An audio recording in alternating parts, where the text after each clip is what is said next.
Adam Curry, John C. Dvorak. It's Thursday, March 21st, 2019. This is your award-winning Gitmo Nation Media Assassination, episode 1122. This is No Agenda. Vying for our own Cronkite Award and broadcasting live from the capital of the drone, Star State, here in downtown Austin, Tejas, in the Cludio in the morning, everybody. I'm Adam Curry. And from northern Silicon Valley, where I note that on this day in 1617, the real Pocahontas died. I'm John C. Dvorak. It's Crackpot and Buzzkill in the morning. Well, thank you for that reading from the Farmer's Almanac. Exactly. I have more. That's okay. I believe you. Every show. You know did today is the International Day for the Elimination of Racial Discrimination? How's that going? Well, I don't know how well it's going, but you'd think with all the racial discrimination complaining going on that somebody would have mentioned this factoid to the public at large. By whose proclamation is that? That's always what's important. I don't care.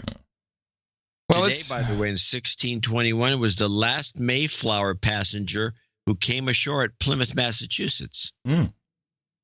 And who was that? Bill. Bill? Did you say Bill? You know, on this day in 1790, Thomas Jefferson reported to President Washington as the new Secretary of State. And this took place in New York City, which I guess is where they were running the country from. Mm-hmm. New Amsterdam.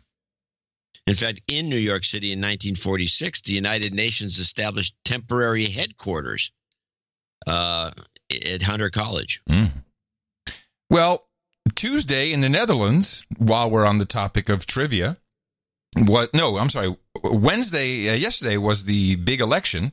Well, not really the big election. This is the first house, which is in a way comparable to our Senate. So you have, and also kind of, I guess, the way the House of Lords would work. So you have the lower house, you've got like our House of Representatives, but then you have the Senate, and then so both houses have to pass something to get it through. Sure. And then 2 days before, there was a killing in Utrecht in the Netherlands. Yes. Which is, well, the information is obviously very confusing, but the fact that it came just before the elections was noticeable, at least. In particular, all political parties but one decided to stop campaigning. I guess there's it's like it's not sensitive enough to stop campaigning. Only one party said, no. Now is the time when we need to be talking about issues, and that was the Freedom for Democracy Party, who pretty much swept the elections. Because they kept campaigning. Yeah, well, who knows? But this is I think they build a center-right, which means they're kind of like Geert Wilders, except they don't have the same perceived hatred for Islam. Which makes them the perfect party, is what I was thinking. Because, people may agree with what Wilders has to say, but he's been painted as very, ultra right-wing, crazy, Nazi, quadroon. Well, it's his hair. It doesn't help. His accent doesn't help, even though it's a Dutch accent. It's just it's not a high Dutch accent, which the Freedom for Democracy Party guy, he's like a elitist almost, the way he sounds. So he's. Yeah, I think you want that accent. Yeah, you want that kind of accent. You want the perfect, center right. And then you have this happen, which got a lot of people nervous, and it's still kind of unclear what happened. Other than that, 3 people were killed on the tram, and I think 9 or 10 others in Holland, ladies and gentlemen. But they don't know if it's. I guess there's enough evidence that shows that it probably was a terrorist attack, but then there was all kinds of news stories that this guy's sister-in-law had cheated on his brother, and it was an honor killing, and anyone who helped her while he was shooting at her got killed as well. Not that makes it much better than a terrorist attack. But we probably won't know. It'll take forever for them to get a report out. We're still waiting for the Malaysian Air report, how it was shot down over Ukraine, or a real report. Let me put it that way. Yeah. That ain't coming. I don't think so either. But interesting, there's a lot of comparisons today to this Freedom for Democracy Party to the LPF, which is the Lijst Pim Fortuyn. He's the politician who was assassinated 2 weeks before the election, just at the turn of the century. And his party won posthumously, but of course it turned into total shit. You had no leader. You got all these idiots who were running the party. So things are changing in the Netherlands. We'll see how that goes. It won't. Well, what do you mean it won't? It won't go? It'll go in one way or the other. Yeah, it'll go the old way. Meaning? It's not. I don't think you're going to see much change. There's too many. I think it's already too late. Oh, I sure hope it. I hope it's better for him. I don't know. I don't think it's too late. It may be too late for Brexit, though. This is getting funny. Finally. Well, it's not too late for the Zephyr because it's going by as we speak. So, with 3 engines. Apparently now we're looking for an extension of the March 29th detail. I say the we as in royal we. We're looking for an extension of the March 29th date. And this seems to be amenable to the European Council. Here's Donald Tusk. He is the current president of the European Council. In the light of the consultations that I have conducted over the past days, I believe that a short extension will be possible. Oh, yeah. But it will be conditional on a positive vote on the withdrawal agreement in the House of Commons. The question remains open as to the duration of such an extension. Prime Minister May's proposal of the 30th of June, which has its merits, creates a series of questions of a legal and political nature. At this time, I do not foresee an extraordinary European Council. If the leaders approve my recommendations and if there is a positive vote in the House of Commons next week, we can finalize and formalize the decision on the extension in a written procedure. So what he's saying is, look, if you guys can come up with a third vote that in Parliament that will, make sense and will be, and basically says, we want to move this to June, then we can consider that. But Speaker Bercow, Oh yeah. has thrown a wrench into the works. If the government wishes to bring forward a new proposition that is neither the same nor substantially the same as that disposed of by the House on the 12th of March, this would be entirely in order. What the government cannot legitimately do is to resubmit to the House the same proposition or substantially the same proposition as that of last week, which was rejected by 149 votes. This ruling should not be regarded as my last word on the subject. It is simply meant to indicate the test which the government must meet in order for me to rule that a third meaningful vote can legitimately be held in this parliamentary session. Order. I wonder if he just... I'm glad you got that clip. Just at the end of everything he says, maybe he just says order. Darling, what are we having for dinner tonight? Order. Well, this is a problem for the government, Theresa May. Yeah, she has to come up with something completely new or substantially new. What she was going to do, and Bercow put the kibosh on it, was threaten that we're going to do a no deal, let's vote again. Yeah. Threaten that I'm going to shoot somebody, let's vote again. They just you can't keep bringing, for obvious reasons, you just can't keep bringing the same exact bill. In fact, as far as the Attorney General is concerned, it's the same bill as they first voted down. Only It's pretty much the same. Things that didn't do anything. Yeah, exactly. So this would be the third vote on the same thing. But meanwhile, they have to renegotiate with the EU, and the EU, all the EU has done is give them time until now. We get 3 more months of this misery. These people are out of control. Well, so first she has to come up with some kind of proof that it can actually, that it has a chance in Parliament if the EU wants to get on board. At least that's what it sounded like. Well, it sounds like to me, no. She has to come up with a whole new deal, yes, which means that she has to go back to the EU and beg them for mercy. Although I think she got snookered this last time, at least according to the way the Attorney General saw this, the Brexit deal.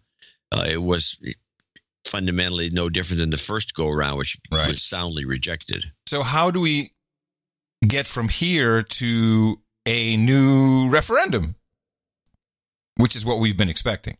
Yeah, that's what's going to happen. But how do we get from where we are? Does it have to be panic, like it's going to be a horrible, messy ordeal if we don't decide to check one more time? I think that's what's going to be a safety vote.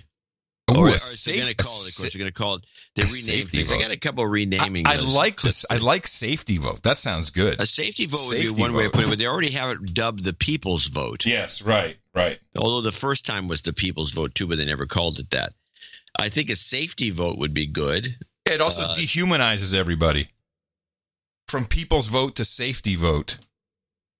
It takes away the key word. We want to make sure we don't want to hurt anyone. It takes away. Well, we also want to make sure people don't think that it's actually their vote. It's not from the people. It's for safety. So they're going to have to find. This will be fun. You know they're going to come up with something creative. They've got to. They've got to. What a mess. Why don't they?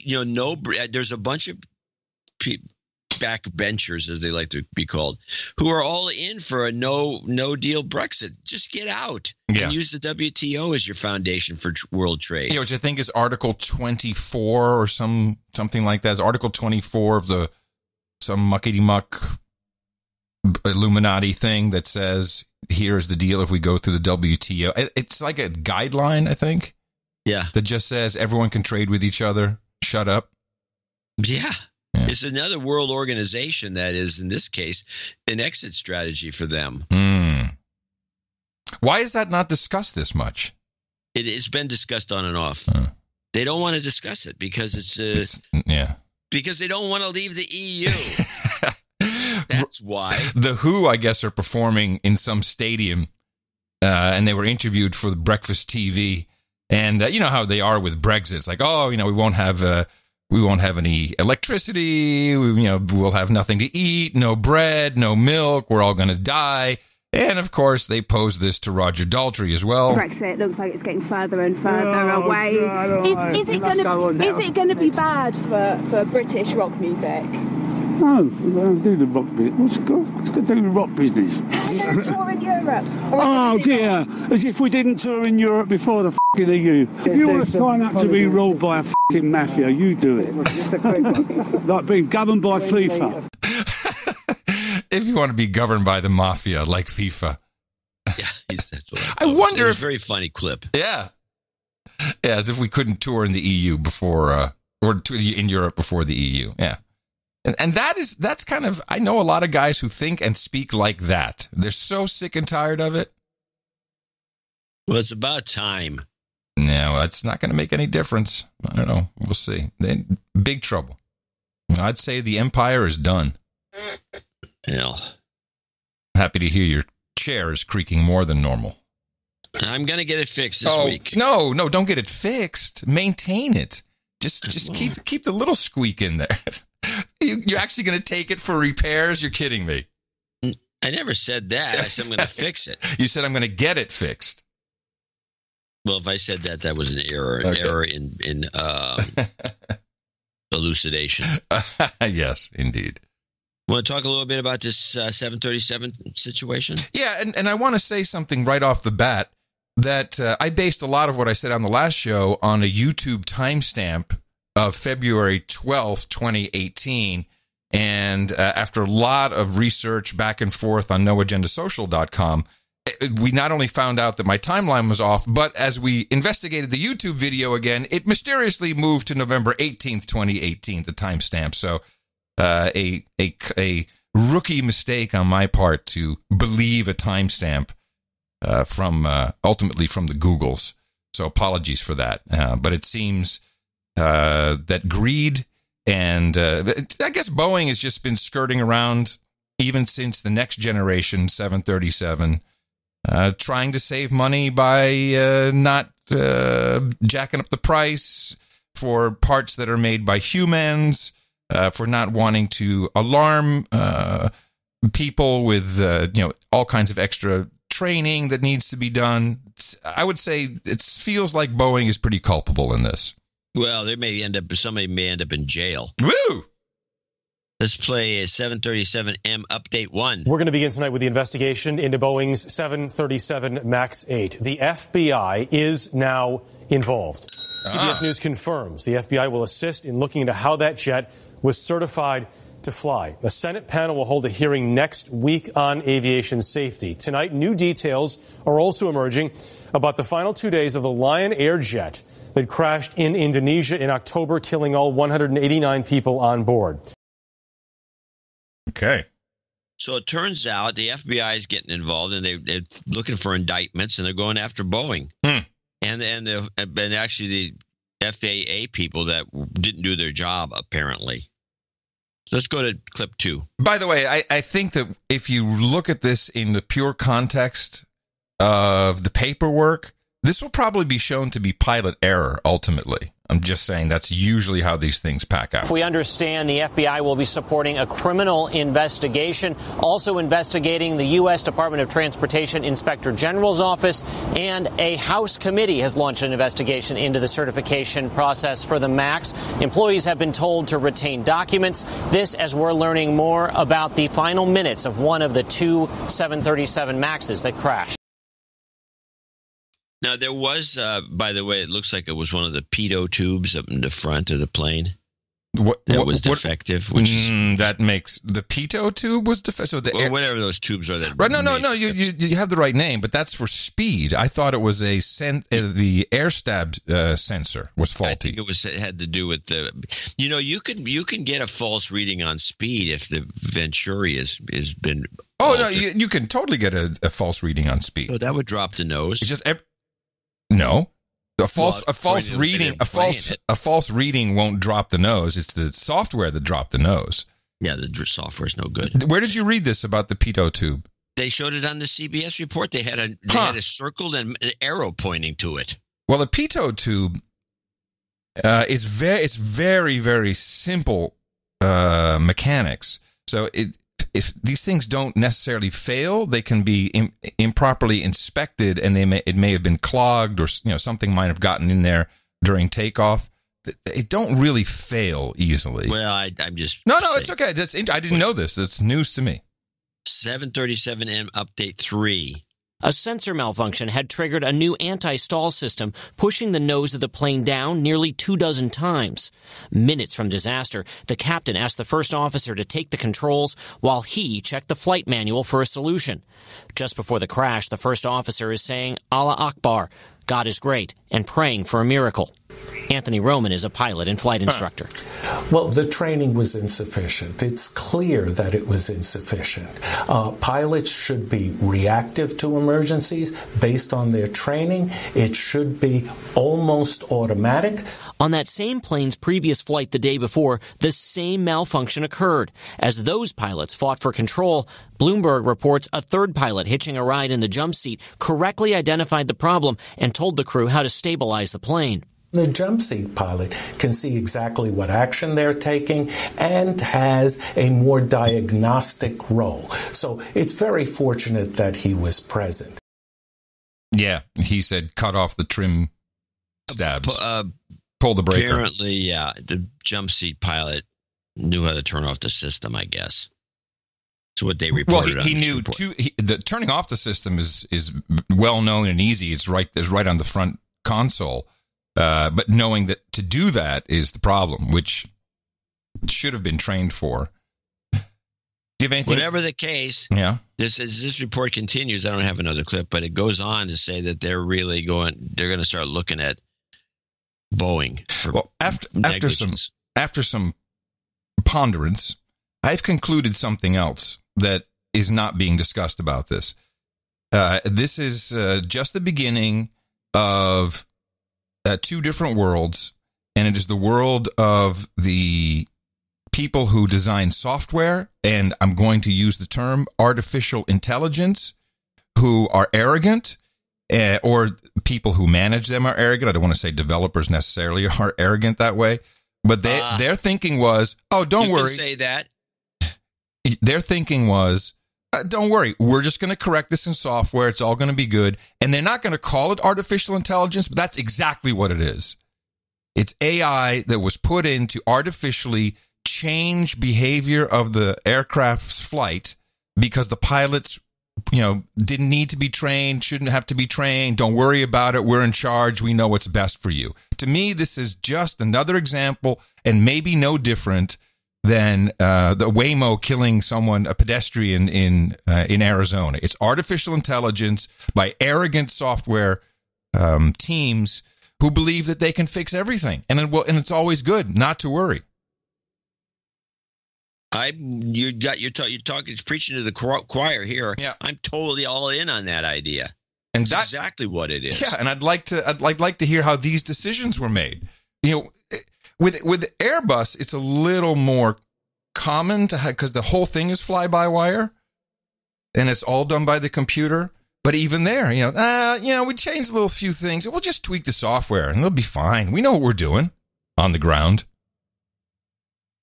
It's like that Airbus at the Paris Air Show that plowed into the forest because the plane was unresponsive, and of course they end up blaming the pilot. Well, and everybody figured that they'd fix the software later. And also, just who wants autonomous aircraft? That's still in the cards, is the next generation system where eventually we won't need pilots. I wonder if they're going to say, well, everything was working fine if only the stupid pilots hadn't been in there. I'm just waiting for someone to say that. We'll see. We'll see. Well, it would have been, it was in its process of correcting, but the pilots kept screwing with it. Yeah, yeah, exactly. Well, yeah, I can see that. Artificial intelligence kills. Hey, that's a bumper sticker. Software kills. AI kills. It's true. Software kills. Wow. I like blaming AI rather than just blanket I like blaming software. Well, I don't think Excel is going to kill me anytime. Well, it might. What am I saying? Good. It could actually.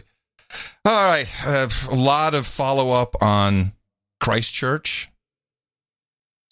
Something just as a weird little aside thing. How odd is it to have a shooting at a Muslim mosque in Christchurch?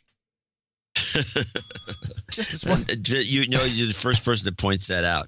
It's a well, because I keep writing it down like Muslim mosque in Christchurch. Okay, that's not a brain twister. I wonder if that subliminally registers with anybody. Got a note from one of our Muslim producers. Adam and John, I thought I'd email rather than tweet, as I would rather avoid the possible hassle and backlash of SoshMed. As a brown Muslim person in Southeast Asia, I find it mildly amusing John struggles with understanding the New Zealand accent. I think there's a smiley face behind that statement. I agree, though, with John and view that terrorism acts are traditionally rooted in organized/institutional efforts, and that what occurred in Christchurch does not display such hallmarks. At least not that has been made known. A lone wolf act does indeed inflict terror, but by definition, to call it an act of terrorism is a stretch. As a brown Muslim person, he's highlighting that, find it irritating how any acts of violence by Muslims are readily labeled as terrorist acts. In so doing, and taking the sense of the word above, it implies that Islam as a religion and Muslims as a community are terrorists. I've written to you before and cited examples of what normal majority Muslims sound like, and we are not terrorists. Well, I think we know that. In fact, we despair that these few misguided souls provide fodder for critics to continue denigrating Muslims and our religion. I sense an effort of those concerned to label this as terrorism, almost as a way of getting even by calling out a white man's action equivalent to those of brown Muslims. I think there's something in that as well.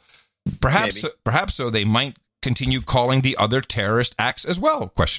In my view, though, neither should be perpetuated as as in doing so, it gives rise to a sense of anxiety that every violent act is about terrorism, hence the unspoken image of a sinister organization in the background plotting ill for people, but that for the most part, these are just abhorrent acts of violence by individuals. Spectre. That's from Aslan. Aslan in Malaysia. Thank you very much, Aslan. See? There's our brown person. Well, I've known for years since right on 9/11 that there was a large contingent of the Muslim community, like 90+%, that have gone after the Salafists, which is my latest pronunciation for that word. Yes. And Wahhabists as being crackpots and nutballs. And they put up websites and they've done all kinds of things and no one pays any attention to it. And then when something happens, everyone says, "Why isn't the Muslim community speaking up about this?" They've been speaking up about it, but nobody pays any attention or cares. Speaking of Salafists, the mosque at the heart of the deadly shooting in Christchurch, New Zealand. This is One American News, which is why it sounds so pukey. I think they're One American News sounds terrible. Yeah, I think are they owned by a family? Just one family? No, it's some little company that has a bunch of. I have to look into it. All right. Anyway, I'm just. This is not like some. They have a pretty blonde girl on there. Oh, she's not pretty. She's horrendous. She's horrible to listen to. Is found to have produced at least 2 radical Islamic terrorists. Reports from 2014 revealed 2 men from Australia and New Zealand were radicalized at the Al Noor Mosque, where shooter Brenton Tarrant killed at least 50 people in Friday's attack. Australia's Department of Foreign Affairs confirmed that Christopher Havard and Daryl Jones were both killed in a U.S.-led drone strike during a counterterrorism operation in eastern Yemen. Reports claim the men died when a Predator drone attacked 5 al-Qaeda militants traveling in a convoy on November 19, 2013. Daryl Jones, of New Zealand, grew up in a Christian household, but his parents say he suddenly converted to Islam and changed his name to Muslim bin John.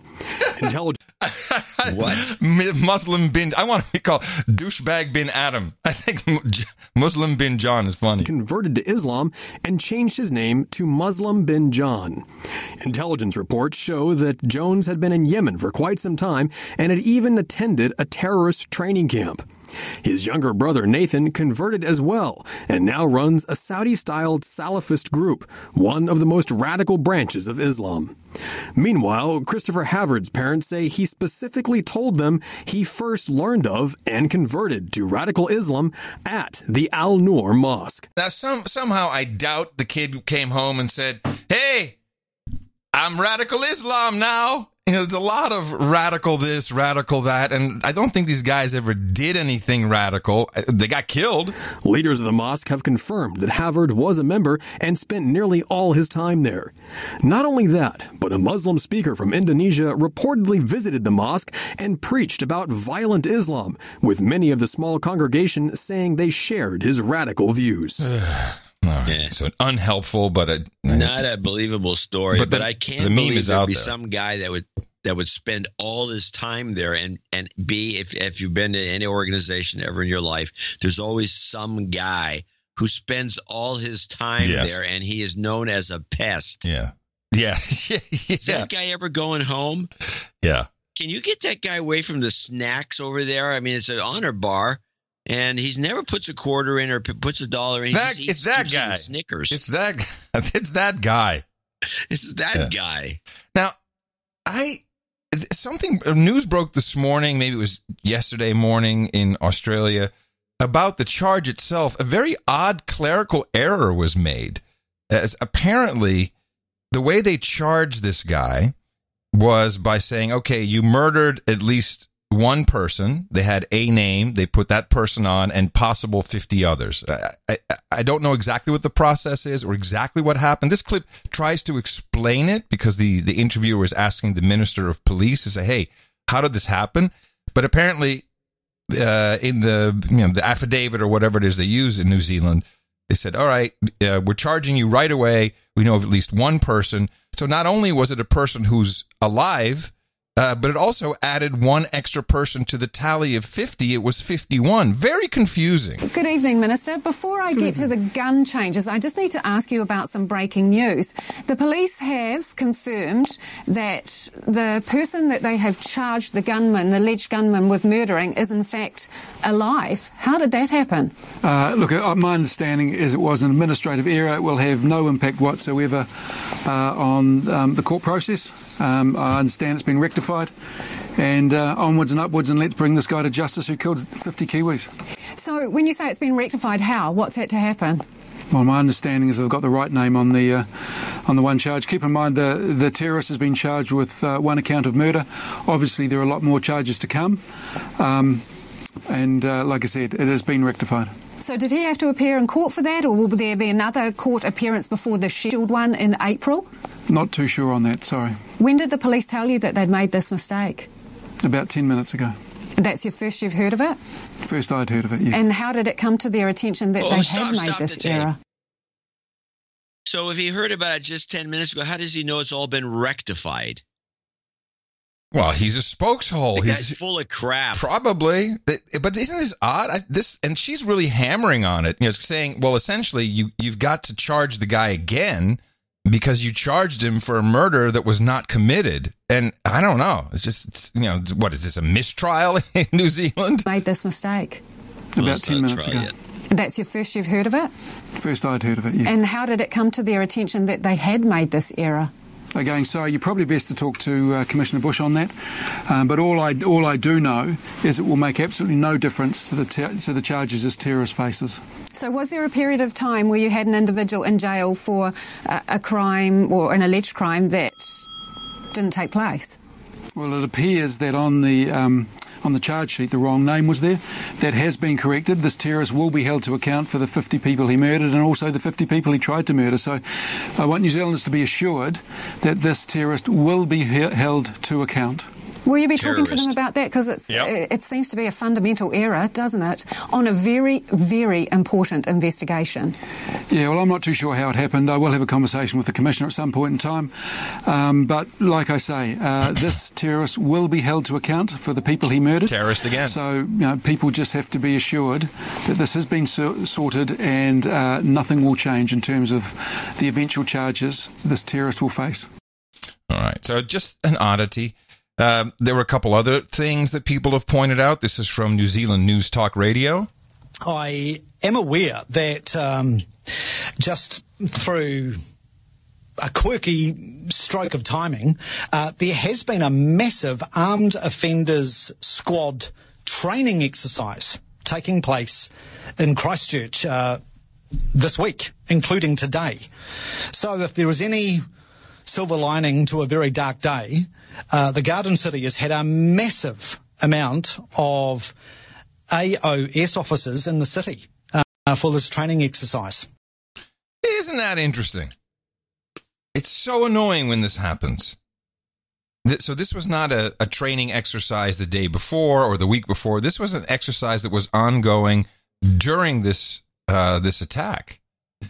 And these were not just New Zealand special forces or whatever they're called. It was from all over the world, and there was training. And I guess the guys who ultimately apprehended him in his car were not even New Zealand cops.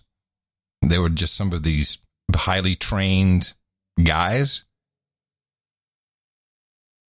Well, then they put the kibosh on the videos. They don't want anyone seeing them. Well, not only that, they won't show the guy's face. It's an offense. You can go to jail for sharing the video, sharing objectionable content, which sounds a lot like unlawful content, which sounds a lot like net neutrality, but that's just me. Bingo. And they were not able to do it, which was also fun because you see everywhere. Well, how come Facebook and Twitter couldn't stop the spread of this video? Because it's impossible. I mean, how many copies did you get? I mean, I must have 15 people emailed me a copy of this thing, which, I watched it several times. And man, you can interpret this in so many ways. You can see it however you want to see it, especially when it's a little fuzzy. I see it as doom. Yeah, it's not good. Now, just to make things a little nuttier. Doom, the old game. Yeah, I know. It's first-person shooter. It's exactly what it was like, moving forward, backward, left, right. And the similarities are uncanny and do not go unnoticed. If he had a railgun, it would be better. Or the BFG. So, not only is New Zealand part of Five Eyes, which makes you wonder how good they are, if this guy was just hanging out this terrorist was hanging out on 4chan, 8chan, chatting away. I'm not sure if his manifesto was released hours before he committed this or just minutes. There's no real timeline on that I can discern. But where is Five Eyes? Is supposed to be spying on everybody. This is us. This is the UK. This is New Zealand. This is Australia. Yeah, it's the big boys, the Five Eyes. And all the elites love New Zealand. Everyone's building compounds there for the coming Armageddon and apocalypse. And just a few days before this happened, would you believe it? But John Podesta was in New Zealand speaking to a large group of progressives, which is still unclear exactly where he was doing this and who this group was. I thought he was in Australia giving the speech. No, this is New Zealand. Oh, he might have been in Australia for the speech, but he was in New Zealand, and they interviewed him for the news. In an exclusive TV interview, Hillary Clinton's campaign manager, John Podesta, said New Zealand's a big, juicy target, and that hacked information could be weaponized as fake news. And by the way, this piece is from before the attack. He was counsellor to President Barack Obama and campaign manager of presidential hopeful Hillary Clinton. That didn't go well. It was brutal and disappointing, and I think till the very end we were, again hoping that we would edge this thing out. During the campaign, tens of thousands of Podesta's emails were hacked by the Russian government. Russia, if you're listening. But this is even better. This is how they put this package together. So not only do they claim Russia hacked it, but then they do this. Edge this thing out. During the campaign, tens of thousands of Podesta's emails were hacked by the Russian government. Russia, if you're listening, I hope you're able to find the 30,000 emails. The hack and release on... Pretty disgusting how they did that. That is really low. You wonder, the media's bitching and moaning about being called fake news, and they put shit like this together. Yeah, it's unconscionable. Actually, they had a lot of these whipsaws in this piece, which I took out because they just slow us down from the interview with Podesta. But I left this one in because it's like, wow, it's just interesting you'd make that choice. The 30,000 emails. The hack and release on WikiLeaks was a major factor in Clinton's loss to Donald Trump. I love how this is always mentioned. Major part of the loss to Donald Trump. Why? Because of the hack or because of what was in the emails? Never brought up. Vladimir Putin must be sitting in the Kremlin and saying, this is the best return on investment I ever got. I have a pliant president of the United States. How worried should New Zealanders be? I think very worried. So do you think Russia could do to New Zealand what it did to the United States? I don't see why they couldn't do it. Ooh, nice laugh tell. Yeah, I don't see why they couldn't do it. Of the United States. How worried should New Zealanders be? I think very worried. So do you think Russia could do to New Zealand what it did to the United States? I don't see why they couldn't do it in some ways. There are other state actors. It's big, isn't it? As well. There are other actors, I think, in the region, including China, that may have a high degree of interest in being able to penetrate what the private conversations of people this is glossed over so easily. Oh, yeah, the Chinese will have a high degree of interest in penetrating private messages to each other. Are they changing the messages, Mr. Podesta? Are they changing the message to say, don't vote for that guy, vote for that guy? Is that how it works? New Zealand politics and the New Zealand government are looking at. And as being a member of the Five Eyes group, does that make New Zealand more vulnerable? I don't think it makes them more vulnerable. It probably makes them... Hold on a second. What's the logic in being a member of Five Eyes making you more vulnerable? You would think less vulnerable. You should be less vulnerable. You got all these hot shots. You got all these hot shots that are running everything. GHCQ and the NSA and everybody. CIA, but you're going to be more vulnerable because these guys are incompetent? What are you trying to tell us here? And that is precisely the question. What are they really trying to tell us here? New Zealand government are looking at. And as being a member of the Five Eyes group, does that make New Zealand more vulnerable? I don't think it makes them more vulnerable. It probably makes them, in some ways, they probably have tighter security, but makes them a juicier target, let's put it that way.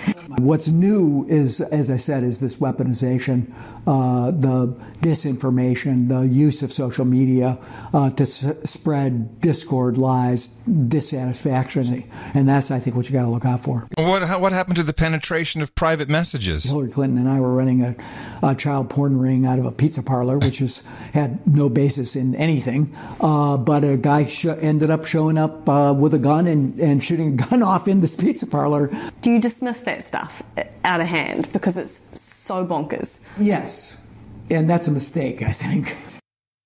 So, oh yeah.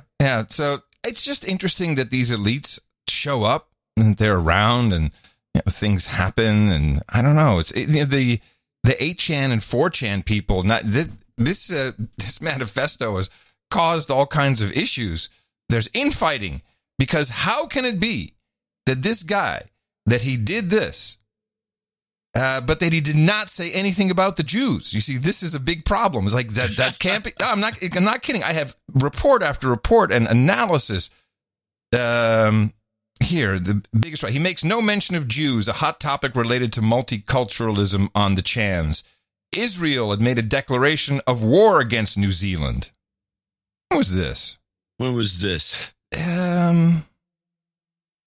It wasn't. I remember reading about this. Here, declaration. Oh, Israel warned New Zealand that UN resolution was declaration of war. That's not the same as you doing a declaration of war. Yeah, I think that's written incorrectly on this little sheet I have. The third thing is a Mossad ring has previously been identified in Christchurch, and this apparently came to light after the earthquake. Remember the big earthquake? Yeah, that was recent. Yeah, so apparently that's when this Mossad ring was discovered. So, what's a Mossad ring? I'm just reading. This is just the stuff that is posted. So this is the words of the 4chan, 8chans.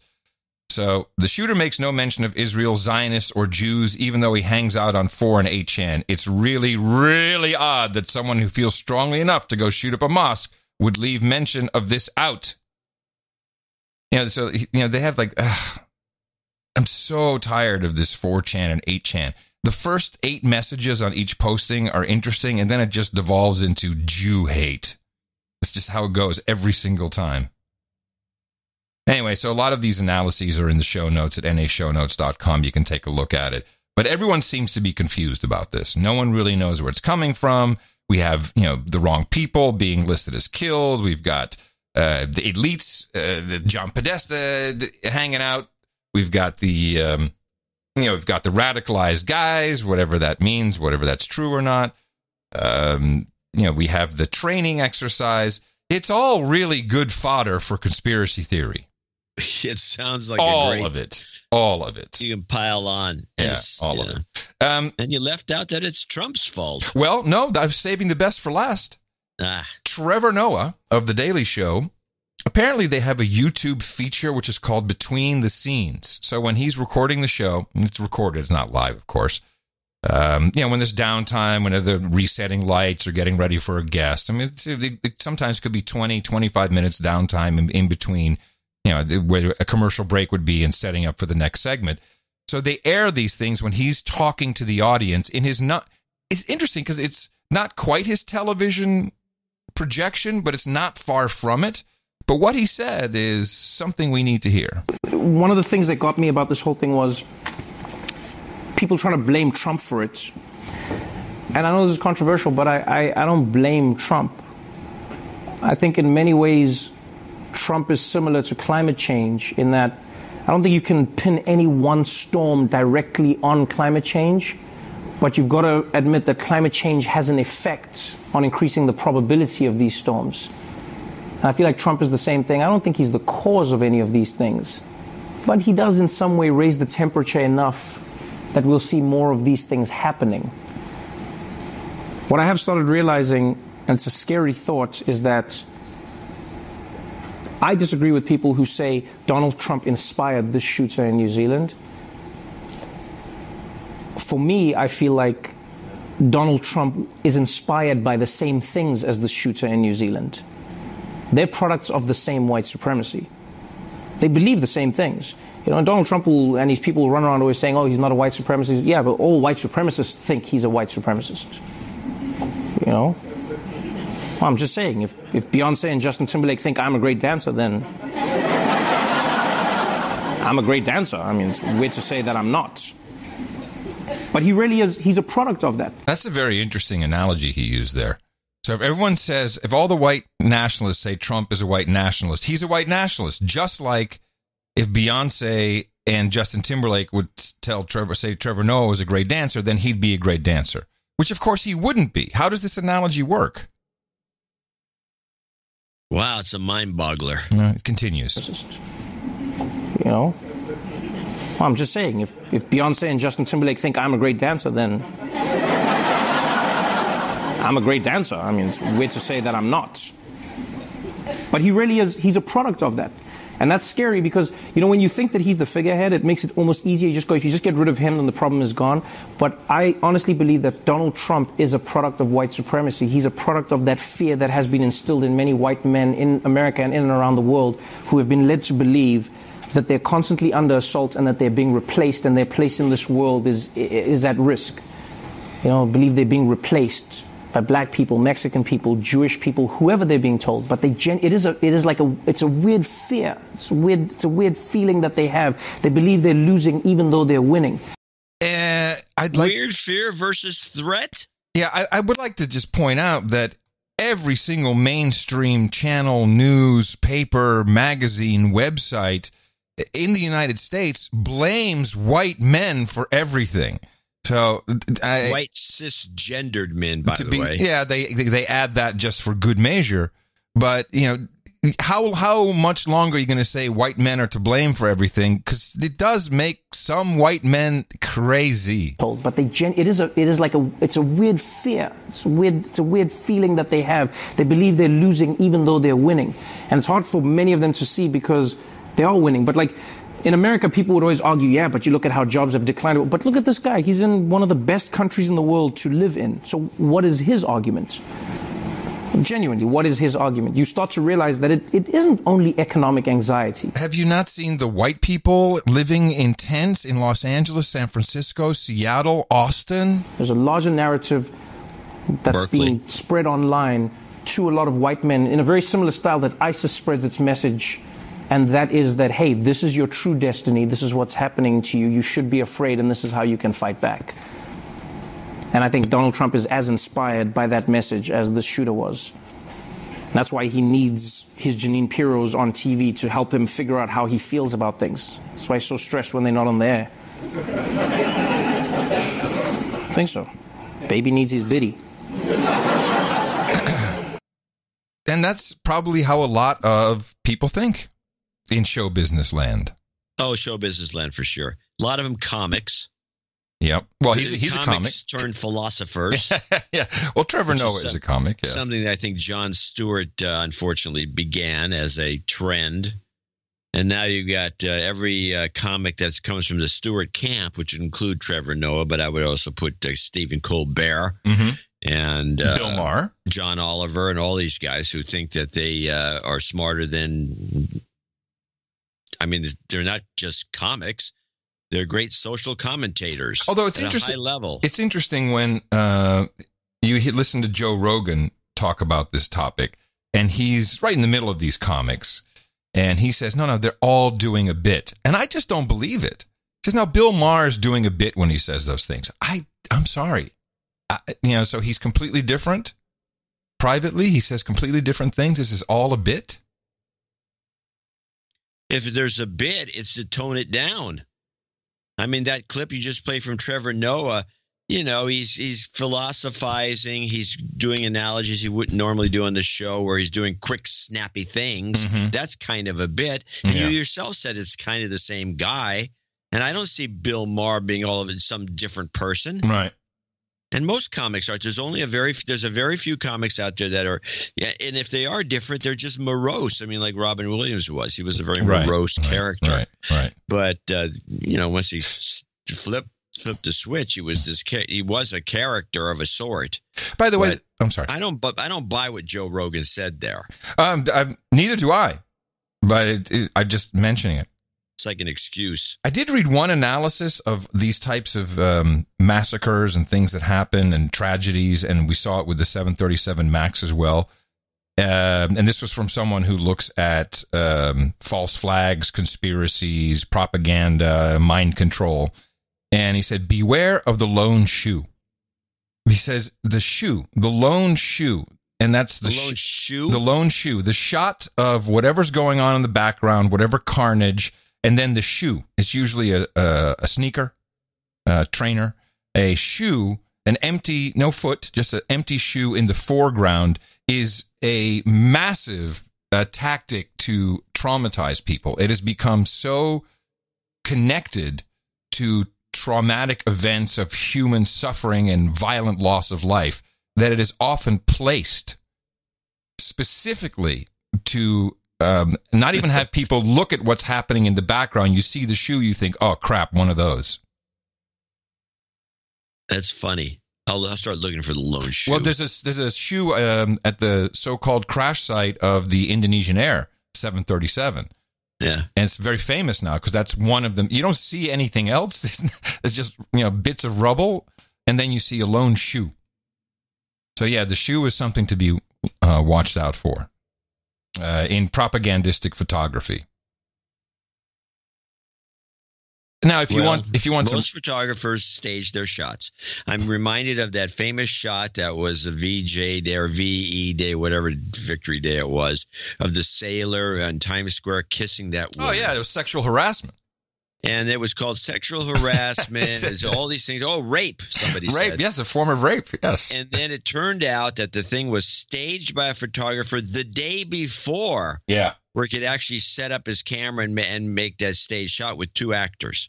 Oh, was it actors? I didn't know it was actors. No, they were models. There was people he had. He knew these people, and That's funny. It was staged. It was completely staged. They probably got paid. Well, speaking of photography, Australian Football League star Taylor Harris.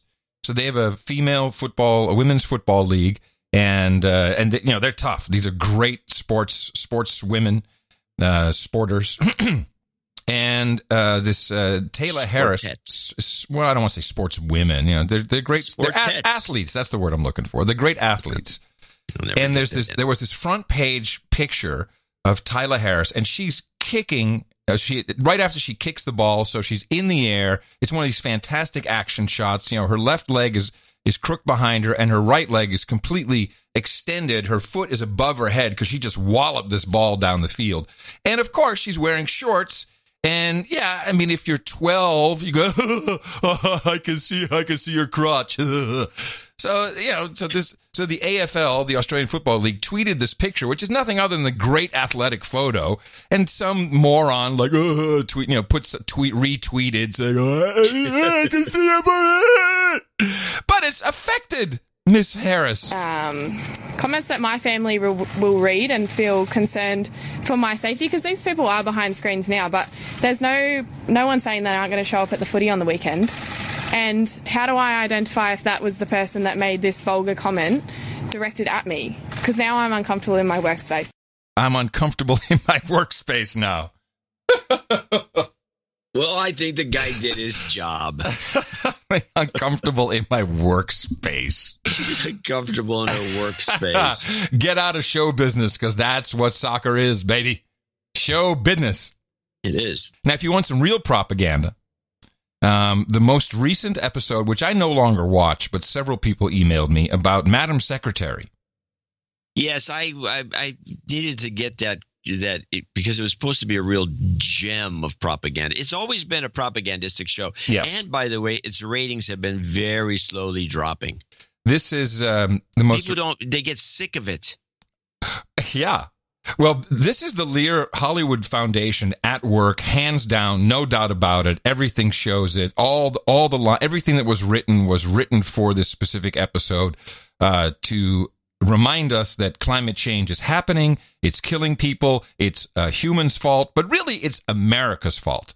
So there's a typhoon that that is on its way to hit the island of what is the American islands out there?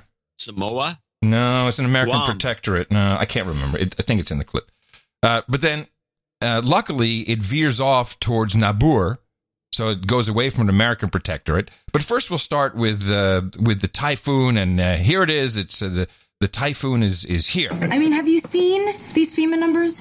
250-mile-an-hour winds are going to destroy 95% of single-family dwellings with the force of 20,000 Hiroshimas. Not to mention the storm surge, which is over 40 feet. The highest point on the Marshalls is 30 feet. And there's more than 50,000 people. So that was just straight from Al Gore's fact sheet with the Hiroshima bombs. Except now remember, here's what we have from Al Gore. Al Gore said first, as would be released by 400,000 Hiroshima-class atomic bombs exploding every day. Okay. Still makes me laugh. Well, wait, remember, he came back and then said... And it now traps as much extra heat energy every day as would be released by 500,000. So he went from 400,000 to 500,000. But then, let's go back to Madam Secretary. I mean, have you seen these FEMA numbers? 250-mile-an-hour winds are going to destroy 95% of single-family dwellings with the force of 20,000 Hiroshimas. So it doesn't even have anything to do with carbon dioxide, but they've just brought in the Hiroshima bombs and upped it. Well, no. Yeah, upped it to 20,000. Wait, is it Did she say 20,000? No, that's down. Wait a minute, that's down. Did he say 400? Oh, now I'm going to listen to... Yeah, he said 400,000. Okay, so she took it down to 20,000. Well, it's because, you know why? Because it's bullshit. Because the writers in the writing room went, don't you think that's a bit much? Just like one writer who's maybe taking a science class. Yeah. Hold on a second. I think we should revisit this. Right. Well, so we can't. Maybe one bomb? No. Well, don't worry. We'll put some more propaganda in the scene with the NASA administrator. Typhoon Blessing is a freak. By the way, the typhoon is called Typhoon Blessing, just to make it even funnier. What? Typhoon Blessing is a freak. It's the most powerful ever 2 months before the official start of typhoon season. Set off alarm bells within the scientific community, so we... Oh, the scientific community had alarm bells. Whoa! ...been looking. This was taken above the monsoon trough by our new GOES 18 satellite. Maps are like rashes. If it's big, if it's red, it's probably bad. Yeah, I'm getting hives just looking at it. Here's a patch of superheated ocean. Rising temperatures are outpacing even our worst-case models, so tropical cyclogenesis is going to get more frequent, more destructive. Tropical cyclogenesis, write that one down. This is a term that is not used often. So, blessing isn't a freak, it's the new normal. Well, the new normal! There was a time when we couldn't link specific storms to climate change, but that time is past. Which brings us to Nauru. Just so you know, it's past now. We could link those. It's past. It's done. It's over. The science is in. Shut up. But now, Nauru, this is where, so it's not no longer headed towards our protectorate. It's headed towards the tiny 10,000 people who live on Nauru. The survivors need to leave now. You mean until they rebuild? No. I mean permanently. Hang on. You want entire people to just pack up and leave? Right, walls, dikes, levees. We have ways of fighting rising sea levels. Well, with bedrock, maybe, but this island's built on soft coral. I know the high-frequency wave event could be... devastating. Yeah. It's like a tsunami hitting a sandcastle. And given the data, the odds of that happening in the near future are too high for comfort. Well, thanks for the pep talk. It's about to get peppier. Yeah. Our research and analysis unit ran some simulations.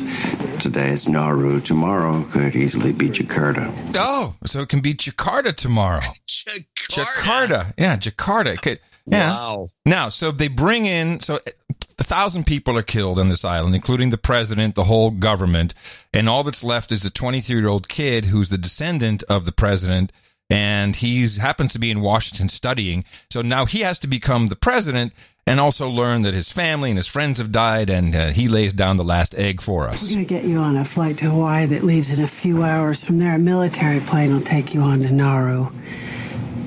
I know you didn't ask to be president.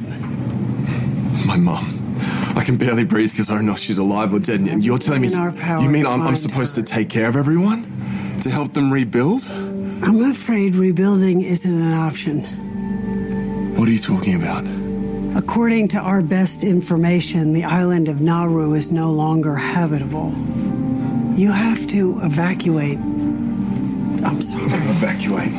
You spent $100 billion rebuilding New Orleans. I mean, if China can conjure whole islands in the Spratlys, I'm sure we can manage a seagull. It's not that simple. It should be. Nauru wouldn't be in this mess if not for the US spewing massive amounts of carbon dioxide into the atmosphere. You owe us. I know. But we are past the point of no return. Relocation is the only assistance I can offer. We are all going to die. I have the follow-up clips to this. All right. Is that it? Well, two things. One, I want to play the 20 seconds of the Lear Hollywood Foundation so you know exactly how they do this. Before you do that, I want to give you a clip of the day for the U.S. I knew about this. I did not get that clip, but it's a clip of the day. Okay. Well, thank you for that. Thank you for clip of the day. It's all our fault. Yes, USA. It's all our fault. Here is the Lear Foundation claiming they do this. So in the course of our work, this is in the 2 years, 11 to 13, 335 storylines that we worked on have been aired. We've worked with 35 networks in the past 4 years, 91 different television shows. And it just goes on from there. And this is years old. This is probably 15 years old now at this point. It's old, and they made the point that they're doing climate change stuff for the good of the dumb public. Shall we? And so that's what this show is written by those guys. Shall we pause this and come back after we thank a few people just to keep us on track? No. I want to continue with this discussion because as we pause it and we're breaking the motion because we've gotten to all this propaganda. Okay. Let's listen to what really happens. Okay. In terms of propaganda. This is the flooding in Iowa. This is the CBS report. This is the number one. The Army Corps of Engineers took to the air to get a look at the flooding in Hamburg, Iowa. What they saw stunned them. The entire town of 600 homes covered in water. Major General Scott Spellman. What did you see on your site assessment? A system that was overwhelmed. So this levee system was built back in the 1950s and 1960s, and it's completely inundated. According to the Army Corps, 200 miles of levees across 4 states were compromised by this flooding. Repairing them could cost billions. Since the levees failed, is that a failure in design, or are we seeing a weather system that we haven't seen before? In this part of the basin, this is a weather system that we have not seen before. Oh, really? Yeah, that's what they're saying because this is the Army Corps of Engineers and their failed levee system, the same that happened, 10, 15 years ago in New Orleans? Yeah. Huh. So let's go it's on. It's a weather system. Wait, no, wait. What was this weather system called that we've never seen before? Did it have a name? Oh, it's just something we've never seen it before. We've never seen anything like this. This is why it happened. Wouldn't you name it? Because we had crappy levees, or as the story develops, another element's in play, which apparently, and I've looked into it. I can't get the details, and maybe somebody can help me. But let's go to part 2 of this. Hamburg is 6 miles from the Missouri River, so minor flooding is common. This is not. This isn't flooding. This is something else. Catherine Crane has been Hamburg's mayor for 12 years. We're not wealthy. We are not wealthy. How are you going to rebound from this? We're asking for help. And we're going to build that levee the way we want to build it. And it will be 14 feet tall. And this isn't going to happen again. Huh. So that's kind of got me intrigued. Yeah. And so then it turns out, and the third part of this clip will bring in a piece of valuable information, which is like a head shaker. Let's play it. Hamburg built a secondary levee before a major flood in 2011. It kept this area dry. Problem is, the Army Corps of Engineers asked them to lower it to 5 feet high to meet federal regulations, and this flood was 9 feet. So they had this levee system around the area, which was fine. It was working, but it kept flooding every so often. So they said, we're putting up our own levee because you guys, your levee sucks. So if you see the overhead shots, you see these 2 levees. And then it said they wanted to put one up 14 feet high because this is, why dick around? So they were going to build this, and the Army Corps of Engineers says, no, you can't make it taller than 5 feet because it's against government regulations. Huh. And that, to me, is just totally baffling. And so this was a 9-foot surge. So they're blaming it on climate change. Yeah, they're blaming this is disgusting. poor engineering on climate change. Wow. It's a floodplain. Hello. Well, you're going to get one for this as well for this montage. Clip of the day. That's crazy. That's just crazy. Wow. Yes. So that's not so subtle, this propaganda. It's just lies. We have a lot of producers in Iowa, and I have not heard from, I don't think, anyone regarding this. So hopefully they're still in their homes, but let us know. If you look at this, they're not in those homes in that area. No. But hey, we got boots on the ground. What is the word? What are people talking about? That's what I'd like to know. We need to know. All right, we will continue with some climate change after the break because I do have some more things that even holdovers from the last show that I think are important to share. And with that, I would like to thank you for your courage in the morning to you, John C., the man who put the C in Cyclogenesis, Dvorak. In the morning to you, Mr. Adam Curry. All the way in the morning is here to see boots on the ground, feet in the air, subs in the water. And the dames and nights out there, yes. In the morning to all of the trolls in the troll room, noagendastream.com. You can listen to our show. Enjoy it at your leisure while we do it live on Thursdays and Sundays. And if you feel like it, you can just pop in the chat room and troll away. This is what works. Sometimes it's fun, sometimes it's annoying, but you are free to do as you wish. noagendastream.com, troll away, trolls. Also in the morning to CSB, 2 in a row. Second piece of art. Who's this mysterious CSB? I don't know. It's very mysterious. It's a different account from someone else we know goes by the same letters.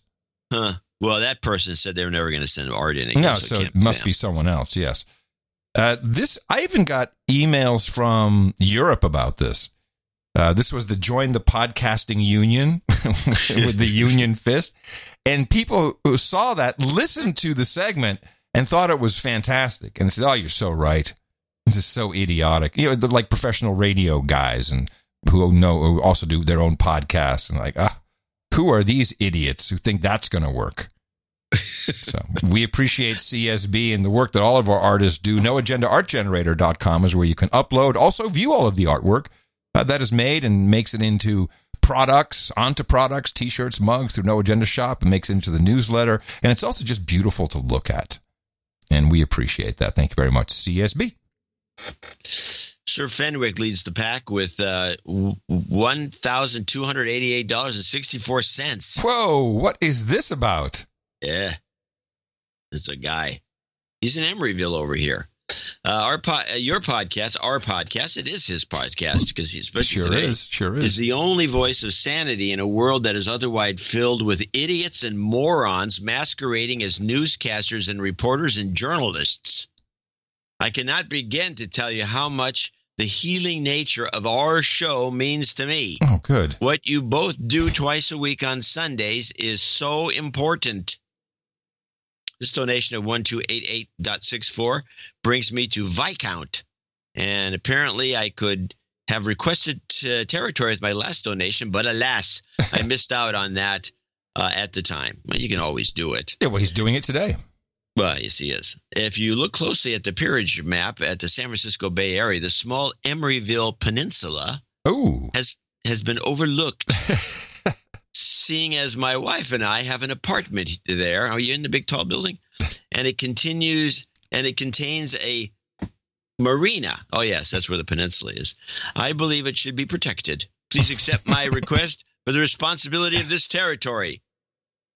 Adam, if you could include my title to reflect the Emeryville claim, Sir Fenwick Black Knight of the NA Roundtable and Magistrate of Emeryville. I will double check on my peerage crib sheet. I believe that is exactly what it says. Double checking. Yes, you got it. And you shall be awarded that title in our second segment. You definitely. And thank you. I guess this was exactly the number he needed to complete his, what is his Viscount? Apparently. Yes. Well, thank you, Sir Fenwick. Highly appreciated. And thank you for your show as well. It is indeed our show. And we were Viscounting on him. Genoa Osborne, which is, I always thought was a fascinating name. It's Janoa, it's S-E-J-A. You make a note Janoa? about that. Okay, all right. Jana Noah, not Joe Noah. He's in Urbana, Illinois. Came 333.33. Please forgive me. He sent a note in, which is a pinup girl, 1940, of Hawaiian topless girl holding a ukulele. And then he sent a bumper sticker kind of thing and says, "Boobies make me smile," the big smiley face. Find a place for that. Forgive, and he's got a very nice. He's got a nice. He doesn't do essentially do cursive, but his printing is fabulous. Forgive me, Father and Dvorak, for I have sinned. I have been a douchebag for too long a time and humbly request a de-douching. Okay. You've been de-douched. He's been listening for 3 years after being hit in the mouth by his smoking hot girlfriend, now fiancé. Isn't that interesting? Yes. What's her name? Lori, I love you. You're the light of my life. It is time that those who listen together stay together. Call out Solomon as a douchebag. He hit my fiancé in the mouth years ago and still hasn't donated. And look who got the girl. Yeah. I have been mooching off jobs karma and decided it's time to give back to the No Agenda community. I recently accepted a civil engineering position in Anchorage, Alaska. Cool. Jobs karma works. My fiance and I are currently driving from Oregon to Alaska.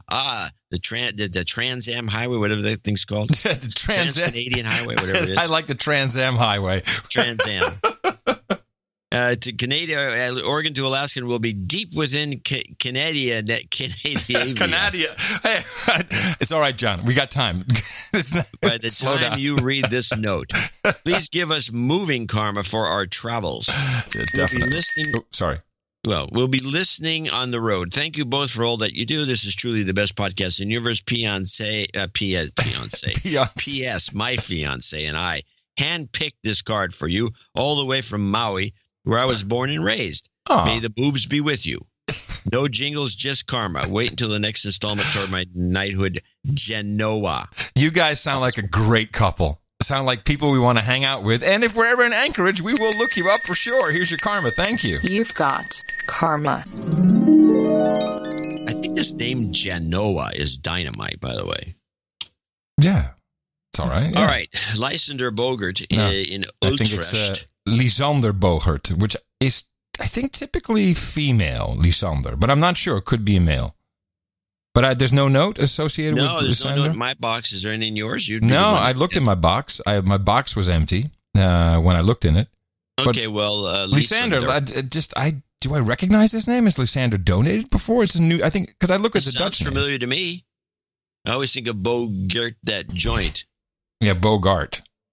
Yeah, I know that. But when I see the name Bogert, let me see. I think the same thing. Well, only a Bogarter would know how it's a Bogart. No, Lysander, I don't have any. Whatever. Sir, okay, we'll hear eventually. Sir Husky Bottoms of the Hardwoods, 321.41. Sure. Please accept my donation for your wonderful work in a multi-purpose celebration of the vernal equinox and my birthday, turning 41 on 321. You got it. How about that? Hey, hey. I'm still mystified when I hear a lot of the same names doing the majority of the heavy lifting with donations when I know there are thousands of millions of listeners not contributing. My numbers may be off, but you get the idea. Become a producer, everyone. It's truly a satisfying endeavor. I would like some gobbler karma as I'm taking my daughter out turkey hunting this Saturday for the youth opener here in Tennessee. should be doing that in Albany pretty soon. She worked. We all have turkeys indoor in Albany. She worked really hard this winter studying for her Hunter's Ed exam. Hunter's Education exam. Hunter's Ed, huh? So glad Tennessee's doing this. And passed her field day just last month. I started taking her into the field when she was 6, and she's really excited to graduate from being an observer of her dad to now having the responsibility of being behind the firearm. So what is this Hunter's Ed? It's just gun safety and stuff? Gun safety we used to have in the high schools in California that we won't have anymore, because now if somebody pulls a gun out, somebody goes, eek! She will turn 12 this year, and I don't know how long she will want to come along. In other words, God shoot for herself. But I always look forward to the early mornings in the field with her, and of course the celebratory stop at the Waffle House on the way home. For jingle requests, may I please have a pew pew pew, stop the hammering, and I'm really stoned. Sir Husky Bottoms of the Hardwoods. Stop the hammering! Wow, I am really high. You've got karma.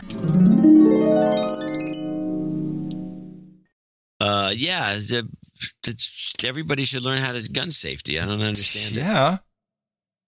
Superfluous, the Octoroon, $320. He did the 320 promotion. Nice. Did the 320 promotion. Perfect. Good for him. F Cancer Karma for Gail Van Ostrand, please. Yes. Happy to oblige for you, sir. You've got karma. Yes, very disappointing promotion. We had one, and then it involved cancer, unfortunately. Yeah. Thomas Gillickson in Greer, South Carolina, 222.22. Now he'll be our first associate executive producer for show 1122. ITM gents, please accept my value for value donation for the show 1122. Last year I punched my brother Jim Gillickson in the mouth, and he is already a contributing producer and on his way to knighthood. Well done. Please gift him an invisible no agenda hat and add him to the birthday list. He celebrates on March 22nd. I don't know if he's on. Maybe he is, because there's yellow there. I'm sending the hat with a drone. Hold on. Here it comes. And it's off to you. Enjoy your hat. Is that gas powered? That's battery. On another note, I'm calling out Rich from Valparaiso, Indiana, as a douchebag. Rich. I want to thank you for the value I received from the No Agenda show. Adam's OTG clarion call has changed my behavior. And opened my eyes to the sickness from the smartphones and social media that has infected slaves all over the planet. Ooh. Yes. I think Adam's going to – I'm putting Adam up for a Nobel Peace Prize. So far this year, I've transited airports in Shanghai, Atlanta, Sao Paulo, London, and Montreal. Everywhere I go, this is true. And it cracks you up if you don't have a phone on. Oh, yeah. Everywhere I go. In fact, I've been taking photos. Airports are the best, by the way. That's the best place. The train stations. I noticed on the tube line. Yeah, the tube line. Yeah. Train stations, metros. Train stations. There's slouched over the phone. I see scenes of slouching people with necks craned down, craving endorphins, indicate what a global epidemic this has become. No one is paying attention to events around them anymore. OTG lifestyle tips and deconstruction of the anxiety-inducing MSM from No Agenda have inoculated me against the dark forces that are seeking to enslave us all. Thank you for the greatest podcast in the universe. Thank you so much for saying that. I mean, that to me is a big reward to hear that. To us, to the whole show. Yeah. I like that. Well, you're the one that brought the OTG. I mean, of course, I'm cynical about it because I don't. You're not really an on the grid guy, really. Right. I just get my email on. You don't leave the house. You never leave the house. So I never leave the house. It doesn't matter. I would if I could shoot turkeys. But you did you did a public service, I think, and you should continue it. You need to do that segment at least once every other show. Yeah, well, I might have something today for you, actually. Well, so we have some jingles. But yeah, Jingles, he wants Kellyanne Money Shot, the cyber attack Pew Pew. Pew again. There's your random numbers. Mm-hmm. And oh my gosh, can you see the juice? That's a sure enough money shot. Woo, Jesus. Woo, Lord. Look at that. That's a money shot. Kellyanne Conway is a money shot. Oh my gosh. Can you see that juice? You've got karma. Something very lewd about that threesome, that combination. I will mention that. I think it's meant. I think it's meant to be that. Yes. Yeah, I think you. All right, Thomas. Good work. Gross everyone out. All right. That, by the way, is our only associate executive producer for Show 1122. So I want to thank these folks for producing Show 1122, all of them, and we'll get to the rest of the producers in the next half. Yes, and these are credits that are extremely valuable, where credits are recognized, which means you can put them in places with like your resume. You can put them on your LinkedIn, which is a kind of an online resume in a way, I guess. And people do search for it. People seem to get jobs with it, but also just display it proudly as being a producer, an executive or associate executive producer of the No Agenda Show. And we'll be thanking more people, more producers, $50 and above in our second segment. And please remember that we always do this show on Thursdays and Sundays, with another one coming up Sunday. And you can support us at Dvorak.org/NA. Now that you've got a little understanding of the Lear Foundation, go out, tell everybody about it, propagate. Our formula is this. We go out, we hit people in the mouth.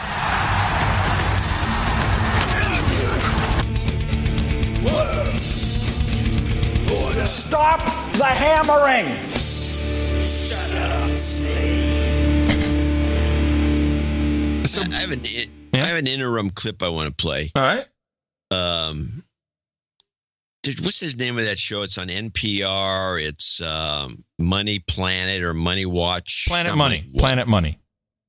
Planet Money. Planet Money. Yes. Is that the one Molly Wood was on? Planet Money. It's not Planet Money. Okay, it's Planet Money. Okay, you say it's Planet Money. Well, stop the show then, because you ask me, I give you an answer, and then you denounce me. Well, I just don't remember it being Planet Money. I thought it had more of a money time or money. Planet Money, NPR. Okay. All right, you believe me now? So, 11 years of this shit. They have this. If you ever listen to it, it's very NPR-y. Yes. And they had this segment on they say bajillion and gajillion a lot on that show, which is highly irritating. Well, I don't listen to it that much. But they have this segment called Femtech. And they're talking about it, which I think is just bullcrap. And why should they feminize that? And so there's this woman came on who had unbelievable vocal fry, and they asked her to define Femtech. And I've got it on here. I want to play this clip. At Women, Femtech, it's called. Molly McHugh wrote about it for The Ringer. Molly, thanks for coming on. Thank you. Let's do a little definition of terms here first for me, would you? Femtech, what does that encompass? Sure.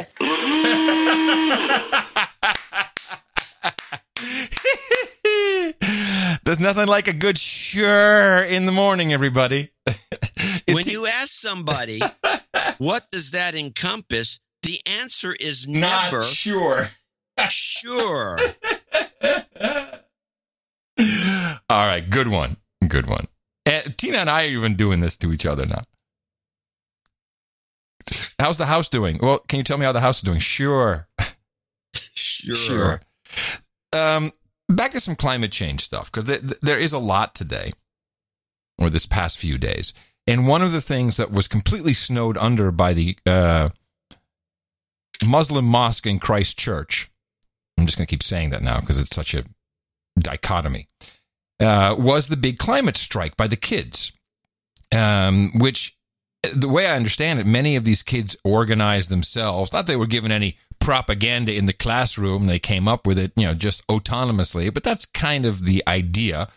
And I have 3 clips here. One, 2 clips from Chicago, is a teacher who was at the teacher of, I think, what is 11-year-olds? 11, what is it, 5th grade?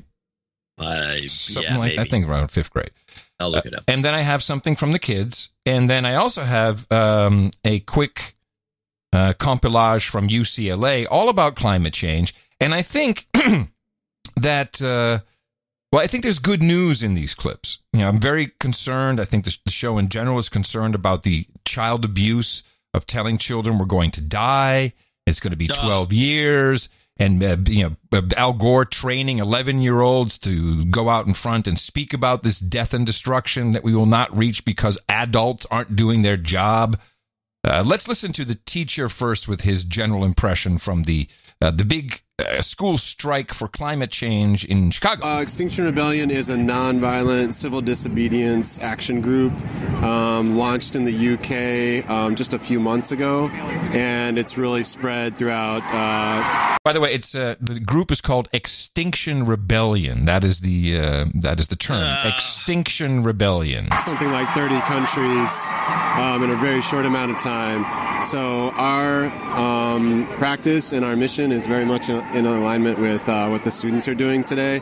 So we're here to support them in their work and their bravery and their action, and really using disruption to disrupt the status quo and to basically say that what we're doing now clearly isn't working, and clearly By the way, I'm always annoyed by this. If it clearly isn't working, even though this last year was fourth warmest in the record books. Yeah, it means it is working. By the way, I should mention this. The other day, and I did take a picture. I failed to post it, but I will, of the mud flats the other day. Yes. They were so far out toward the bay. I've never seen so much mud. There's proof. Climate change is a hoax. It sounds like the tides are the sea levels are dropping.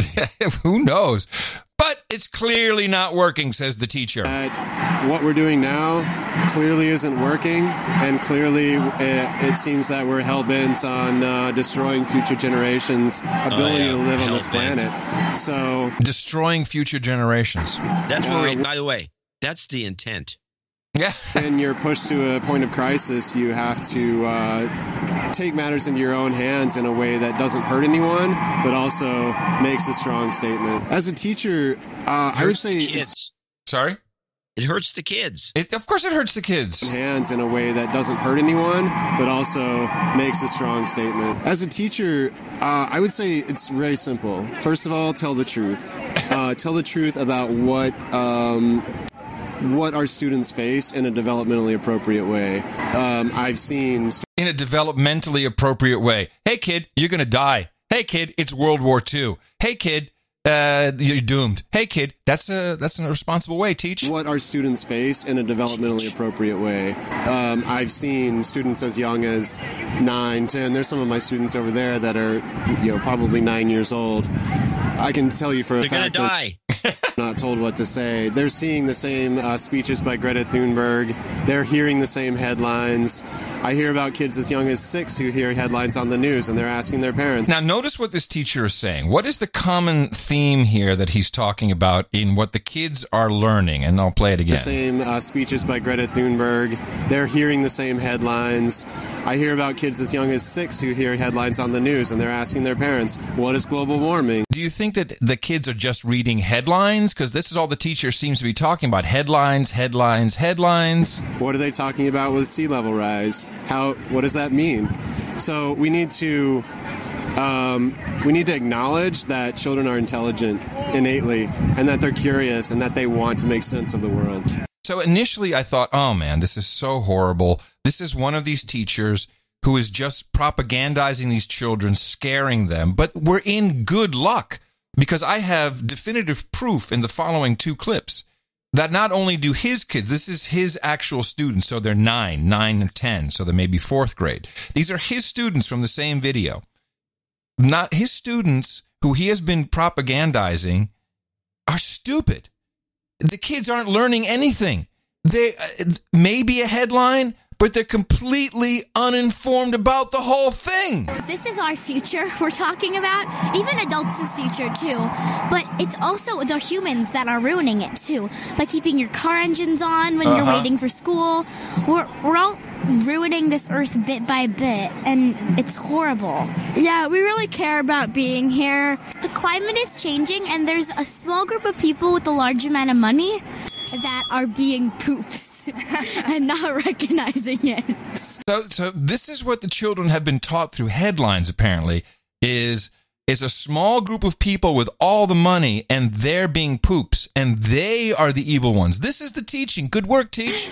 All right. Yeah, they're not really recognizing that the Earth needs our help, and they're kind of like ruining it. The Earth needs our help. We're kind of like ruining it. They have not. They don't know what they're talking about. And they're just putting trash everywhere, and they don't care. And it's just, and all they really care about is getting richer on the Earth, and they don't really care about it. So the kids have been taught that there's a small group of people who are just getting richer off of the Earth and don't give a crap about everybody else. This is not climate science they're being taught.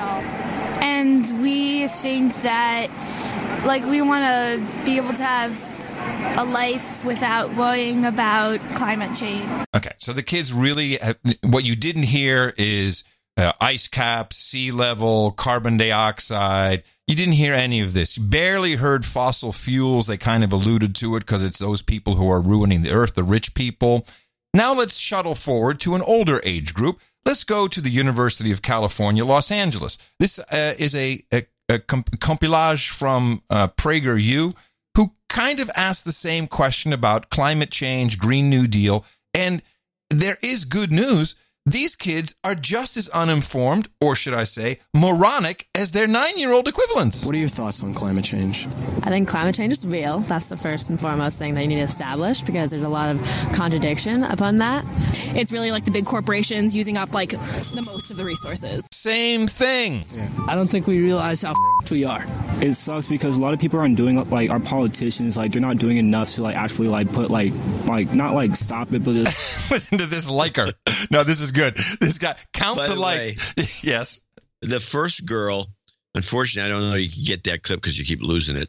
That first girl sounds exactly like that Miss Teen USA from South Carolina who went on and on about maps and such.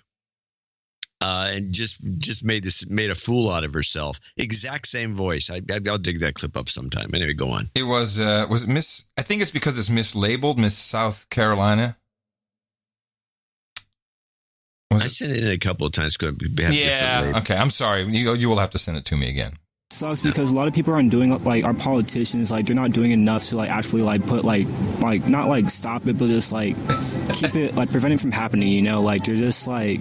It's really... That's your future senator of California, everybody. Let me just play him again. He's great. Like, keep it, like, prevent it from happening, you know? Like, they're just, like... It's really not being taken seriously. Just put an end to it, you know? Just try to, like... Because, like... Put an end to climate change. Yeah, that's what I'm saying, yeah. You think AOC's, like, Green New Deal, is that serious enough? Yeah, I think the Green New Deal is a great thing. It's a new deal they push forward. Ocasio-Cortez and some other people push forward to help save the environment. It's like a $93 trillion plan, but it's supposed to save the environment. How does that sound to you? That sounds like a good thing. Like, if it helps the environment, then, like, it would be a good thing. She says that we have about 12 years left. What do you think about that estimate? I'd say, yeah, that's probably right. What do you guys think about that? Is her estimation good? I think we got one. I think we're already f***ed as it is. Just everything's going to Yeah. She also said that this is like our generation's World War II. What do you think about that? I'd say that's pretty accurate. What is one thing that you would say is a great way to stop climate change? We would have to stop our production of anything that is producing excessive levels of carbon dioxide, carbon monoxide. Carbon monoxide thrown in for good measure. Thrown in for good measure. Stop our production of anything that is producing excessive amounts of plastics. Just, we need to get the upper echelons to focus in on the main problem at hand, Yeah. What do you mean upper echelons? What do you mean? Like our government, our federal government, just world governments in general. So, 2 examples of why children of 16 years of age should not be allowed to vote. This is, it's just unbelievable how they're reading headlines. That is all that is going on. Headlines are being read and propagated. You're even guilty of it sometimes, just retweeting something based upon it. Once I've caught you on that. Retweeting something based upon a headline. I do it on purpose. This is the world that we've now grown into. Now, but to make it even nuttier, just to make it crazier, Chuck Todd received a Walter Cronkite Award. For what? Okay, hold on. This is NBC host Chuck Todd received a coveted Walter Cronkite Award for political journalism for an hour-long feature on climate change. The Norman Lear Center at the USC Annenberg School for Communications gave the award to Todd and his Sunday show, Meet the Press. Let us listen, because we've played this clip before. Let us listen to the opening of that show. This Sunday, the climate crisis. Brace yourselves for dangerous heat. The drought we're in is disastrous. Everyone ought to be worried about it. Rainfall amounts really are staggering. About everything we own was destroyed. Water rushing into the streets. This is the eye wall hitting right now. The strongest winds. Annual average temperatures in the U.S. could increase anywhere from 2 to 11 degrees. 2 fast-moving firestorms within miles of each other. You can see how intense the flames are right now. The Garden of Eden just turned into gates of hell. The evidence is everywhere. You can answer yourself. The science is settled. It's ridiculous to say it wouldn't be better if the administration in Washington didn't deny science. But the politics is not. Climate change is real, and it is an urgent problem that we need to bear down on. This morning we'll report on the challenge of climate change, the science, the damage to our environment, the cost, and the politics. Welcome to Sunday and this special edition of Meet the Press. Now, NBC News. Wait for it. Running show in television history. This is a special edition of Meet the Press with Chuck Todd. Good Sunday morning and a happy New Year's weekend to everyone. This morning we're going to do something that we don't often get to do. Dive in on one topic. It's obviously extraordinarily difficult to do this, as the end of this year has proven in the era of Trump. But we're going to take an in-depth look. in there. Hold on. Regardless of that, at a literally earth-changing subject that doesn't get talked about this thoroughly on television news, at least, climate change. But just as important as what we are going to do this hour is what we're not going to do. We're not going to debate climate change, the existence of it. The earth is getting hotter, and human activity is a major cause, period. We're not going to give time to climate deniers. The science is settled, even if political opinion is not. So he received. Wait a minute, I know where you're going. So he gets a journalism award for this approach, for not having another side of the conversation. Yeah, one-sided conversation. Hey, you get an award for that. You get the Cronkite. You have one-sided, lopsided, propagandistic presentation, and for this propaganda, we're giving you the Cronkite. It gets better. The Norman Lear Center said in a statement, in an extraordinary move for a Sunday show, NBC's Meet the Press, moderated by Chuck Todd, devoted an entire hour to the reality of climate change rather than giving airtime to a fake equivalence between science and science deniers. Wow. NBC News, ladies and gentlemen. That's great. Congratulations. That is not journalism. Congratulations, Chuck, with your coveted award. Coveted. It'll go right there on the mantle. Coveted award. Unbelievable. 3 more. You never even opened up the gate. The gate is stuck on all this crap that's piled up in front of it. Here is Australian meteorologist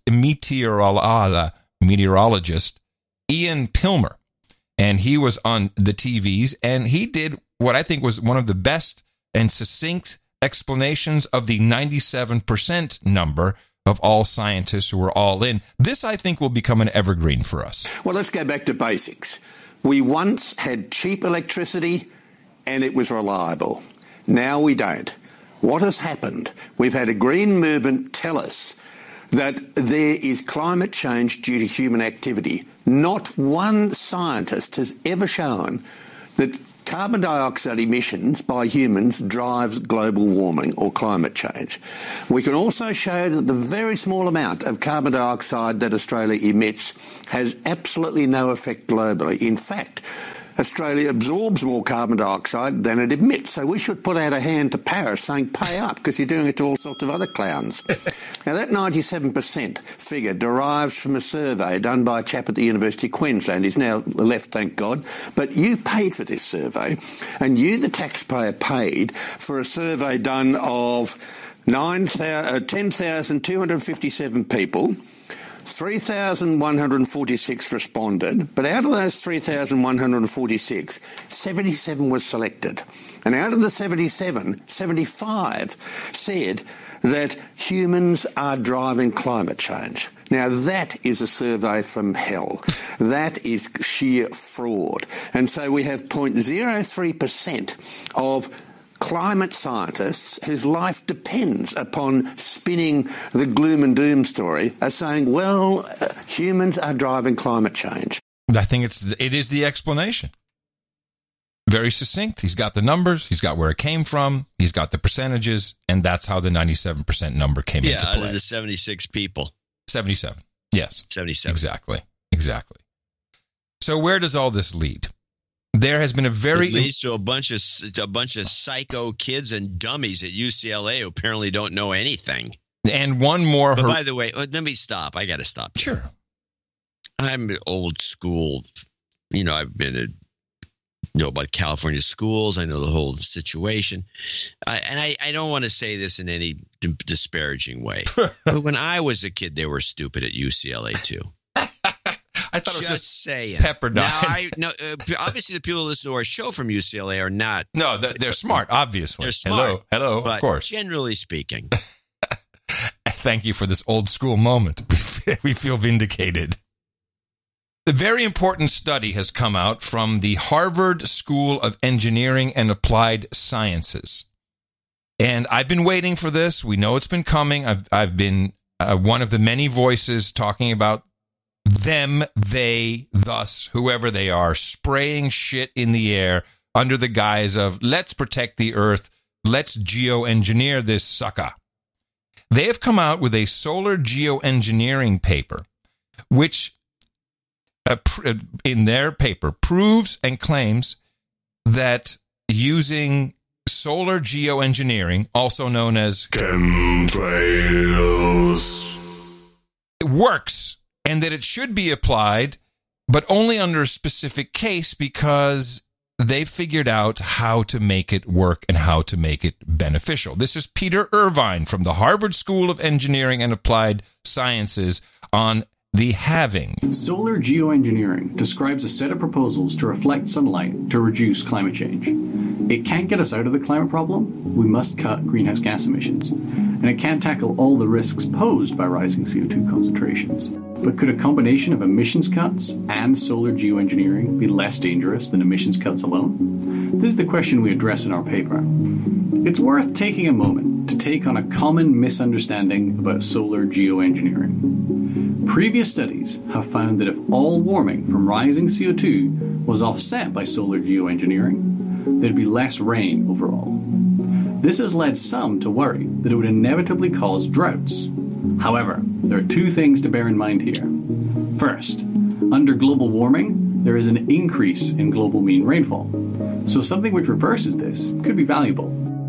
Second, while it seems reasonable to assume that less rain means that things are drier, in fact, what matters more for ecosystems and farmers is water availability. That's rainfall minus evaporation. Solar geoengineering tends to reduce rainfall, but it also reduces evaporation. So, depending on what happens to evaporation, a decrease in rainfall may be associated with an increase in water availability. Rather than offsetting all global warming, as most studies of solar geoengineering do, we focus on a scenario where it offsets only half the warming. We are interested in solar geoengineering playing a supporting role to emissions cuts.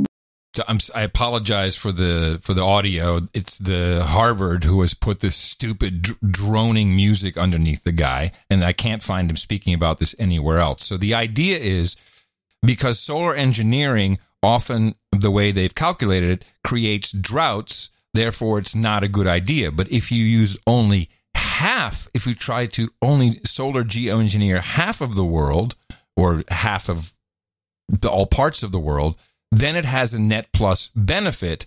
Another 1 minute of this, he explains that, and he also gives us a real-world analogy, which I think would be something that the politicians and the news media will be able to use. So, why stop at halving? If solar geoengineering works so well, why not offset all warming? Well, up until around halving warming, solar geoengineering does reduce overall change in all variables. But after this point, there isn't much improvement for water availability and extreme precipitation. In fact, the fraction of places that see climate change exacerbated grows steeply. Our findings suggest that some of the problems identified in earlier studies, where solar geoengineering offset all warming, were examples of the old adage that the dose makes the poison. The analogy is not perfect, but solar geoengineering is a little like a drug which treats high blood pressure. An overdose would be harmful, but a well-chosen dose could reduce your risks. Of course, it's better to not have high blood pressure in the first place, but once you have it, along with making healthier lifestyle choices, it's worth considering treatments that could lower your risks. There you go. So I predict we will see some real solar geoengineering taking place. Well, I recommend people go see the movie Snowpiercer. For an idea of how that could turn out? Yeah. Snowpiercer is about a world where this has been done. And they got a lot of water retention in that movie. And there's just a final thing that came in from the Netherlands. I'd like people to look for that in the show notes under the Green New Deal. The Royal Dutch Meteorological Institute, the KNMI, recently came out with a press release saying the heat waves in Holland have been more frequent, closer together, than 100 years ago. And this threw up a flag for a number of people who track the Royal Dutch Meteorological Institute. They said, yeah, hold on a second. 2 years ago in 2016, you put out a release that you were changing the temperatures measured 100 years ago and lowering them by 2 degrees centigrade. Saying that, yeah, we've looked at it and we think that they were off. Now, you have to know that the guys who did the measurements for this at the Bilt, which is a very famous place, they were like royal appointments. They took great pride in their measurements. So the KNMI just said, you know what, and we got to downgrade that by 2, which of course then changes what is a heat wave.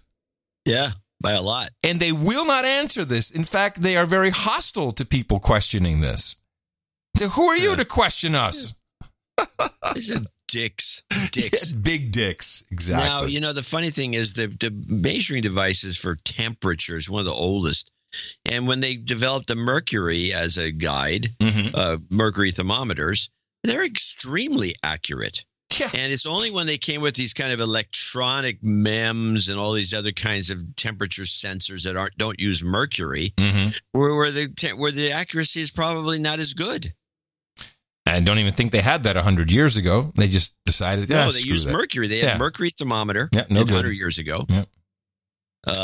They had those. I don't know when the mercury thermometer was invented, but it had to be much longer. I would say that. Yeah. And they're very incredibly accurate but they don't use them. You don't use mercury anymore because it's so deadly. So that's my Green New Deal update for today. That's what I got for you. Yeah, well, it's enough to make anybody sick. Well, we've got a couple of things. Oh, we're talking about bull crap. I don't know who's behind it. I didn't have time to look into it, but as soon as I heard this report, and the clip is the word is, I have the word T as TW, so you can look it up that way. Got it. But this sounds like a bogus research report financed, I'm guessing, by a coffee company or somebody that is trying to get people from drinking tea. A study out today says drinking very hot tea increases the risk of getting cancer. Very hot means 140 degrees or above, and they are talking about cancer of the esophagus. This study says those who drink 2 large cups a day have a 90% greater risk, but they caution more research is needed. Yeah, I bet it is. Jeez. Now, is it possible that anything at 140 degrees probably no, just tea. The esophagus? No, it doesn't count for coffee. I'm sure of it. So I made my tea this morning, and I brought up my magical little meat thermometer. The pointy digital ones are a fantastic product. Everyone should have. I wish I had one 20 years ago. But it's a tremendous thermometer, and it gives you very accurate temperatures. And I stuck it into tea as it was brewing, and at one point the tea, it was 160 degrees. But then after I let it to the point where I thought it was brewed, and then I noticed it was 120. Yes. And then when I put milk in it, it was like 116.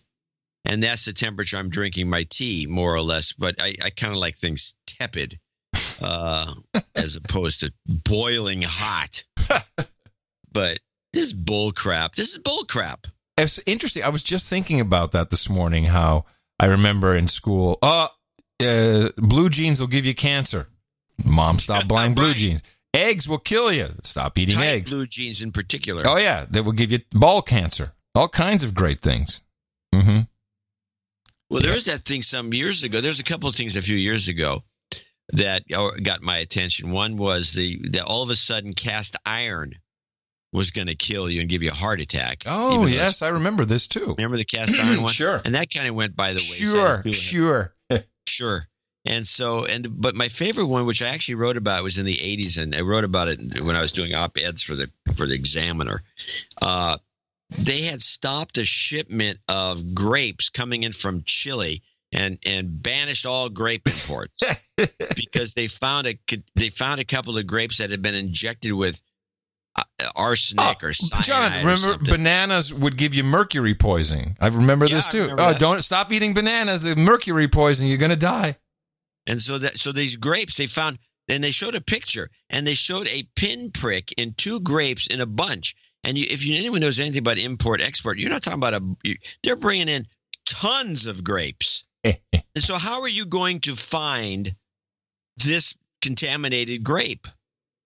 So they put the kibosh on. I don't know what was going on behind the scenes, but I suspect something. And then once it was straightened out, then the grapes kept coming in again. But the whole thing was bogus. This is the news media that is suckered by this crap. It's unbelievable to me. Since you've used the term twice, is it kibosh or kibosh? Both. Okay. I say kibosh, or do I say kibosh? All right. Well, you're overusing it. I say kibosh. You just said kibosh for the second time. No, I'm glad you pointed it out. I'll try not to say it at all. All right, it's good. Hey, I learned something that I need to bring up. This is in the spirit of OTG. We went through the process of buying a house. They checked our credit score. Now, checking your credit score when you're buying a house for a mortgage takes 3 days. Why? Because they are getting it from FICO. That is the official credit company, as you and I keep discussing it, FICO, which is, it's a corporation. It's the federal, what does it stand for again? It's just Federal Investigative Corruption Operation. No, originally the Fair Isaac and Company. Oh, that's it. That's originally what it was. They created in San Jose, California. They focused on credit scoring services, mainly for consumer lending, for banks, for people to buy homes. And the FICO score is a measure of consumer credit risk. So, and I got a good score. For me, like 750 is like, wow, where I was. But this is not the same as what people are typically looking at. That is something called your credit score, often known as the Advantage score, which is then a combination of the 3 big ones, which is Equifax. What's the other one? I don't know. The 3, TransUnion, and the third one. Now, so this in the back of my mind, it's like, well, that's interesting. So that's kind of, they really went for FICO, and that's something that you could ask for that once a year for free, but that really is your FICO score. That is the official score that the banks use to evaluate credit risk. Now, I've been seeing these commercials for an outfit called Credit Karma. Yeah. And Credit Karma, I've watched these. Now, they're useless to play clips from because they're very visual. And the first round of clips, if you'll recall, was usually a friend or a girlfriend, boyfriend, like, what are you doing? I'm checking my credit score. Like, no, don't do it. When you check your score, it goes down. Stop. Don't do it. At which point the smart person in the commercial says, oh, no, it never goes down no matter how many times you check your credit score with Credit Karma. Remember, this is not your FICO score. This is your credit score. And we make a lot of noise about the Chinese social score and what they're doing with that. When you know that the largest shareholder in Credit Karma is Google, things start to get a whole different meaning when you see their new round of commercials. The new round shows a person or two people in a shitty-ass apartment with a shitty car, and they look at their credit score, it's 540, a little under 6, and then they touch something on the screen and it magically goes up, and then their car upgrades, and their apartment upgrades, and they do it again and the score goes up, and then they got a nice pad, and then the girlfriend turns into a dog. It's like, wow, my life is, I'm not kidding, a beautiful dog. And my life has changed. Thanks, Credit Karma. But what this app does is it tells you things you should do to increase your credit score so that you will then have more access to cash in the form of loans. The Credit Karma app does the same thing. And right now it's, well, you should maybe change this, do that, but it is controlling people, giving them suggestions on how to live their life so that they will be more credit worthy and can be put into more debt. And when you know that Google, who knows so much about you, not only is a major shareholder, but of course this entire app is tied into every API they can access. This is a very, very evil and destructive company, process, and application. You should not be using this. This is the true social scoring of China, the American version. You've been hoodwinked into thinking this is, it actually says underneath, when you go for an actual loan, your credit score may be significantly different.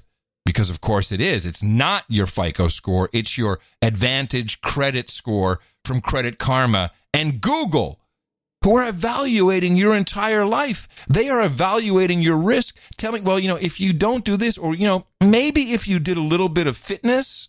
I see you haven't done any workout this week. Maybe if you work out, we could get you a better rate on your insurance.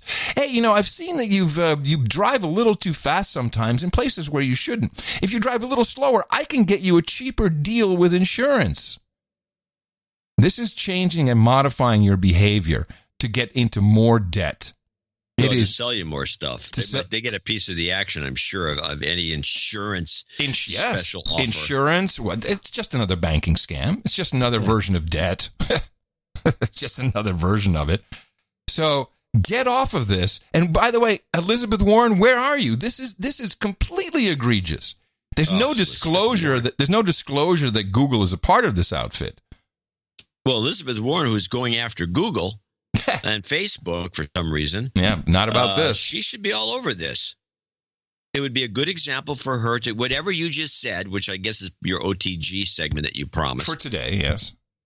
Whatever you just said, which, by the way, you're on a roll. Whatever you just said, she should just steal it. And she can just take a clip and just play it over the speakers. They don't do that. Have you noticed this? No, I've noticed this. They don't do that. I mean, Trump could have a field day if you would take the old Ross Perot approach of showing examples of what he's bitching about. He just says fake news, and he points and he says fake news, and then he goes into a shtick. Yeah. If he showed examples, concrete examples, that's interesting. I did not clip it, but he was on the White House lawn on his way to the Marine One helicopter. Then he was talking about ISIS before he was president and ISIS after he was president, and he held up a piece of paper, a map of Syria, and said, he said, all the red, that's ISIS. Here's ISIS before me. Here's ISIS when I got into office. And of course, the red's almost gone. He did that. It was shitty, but he must have heard us. Well, the staff is big enough, and we have a big enough reach. Someone might be saying something. That someone might be noticing that this is not a bad idea. At all. If you go back and look at the old Ross Perot stuff, Yeah. his old speeches, he was sitting down. These were his advertisements. He'd sit down behind. I always thought it was fabulous, and I used the word twice today. He'd sit behind a desk, and he would do a little flip card presentation, and he'd point at stuff. He had a little pointer, and he'd point and show all these graphs and charts and how it's going to suck. He actually bought time for that, didn't he? Yeah, he bought time. Yeah. He had plenty of money.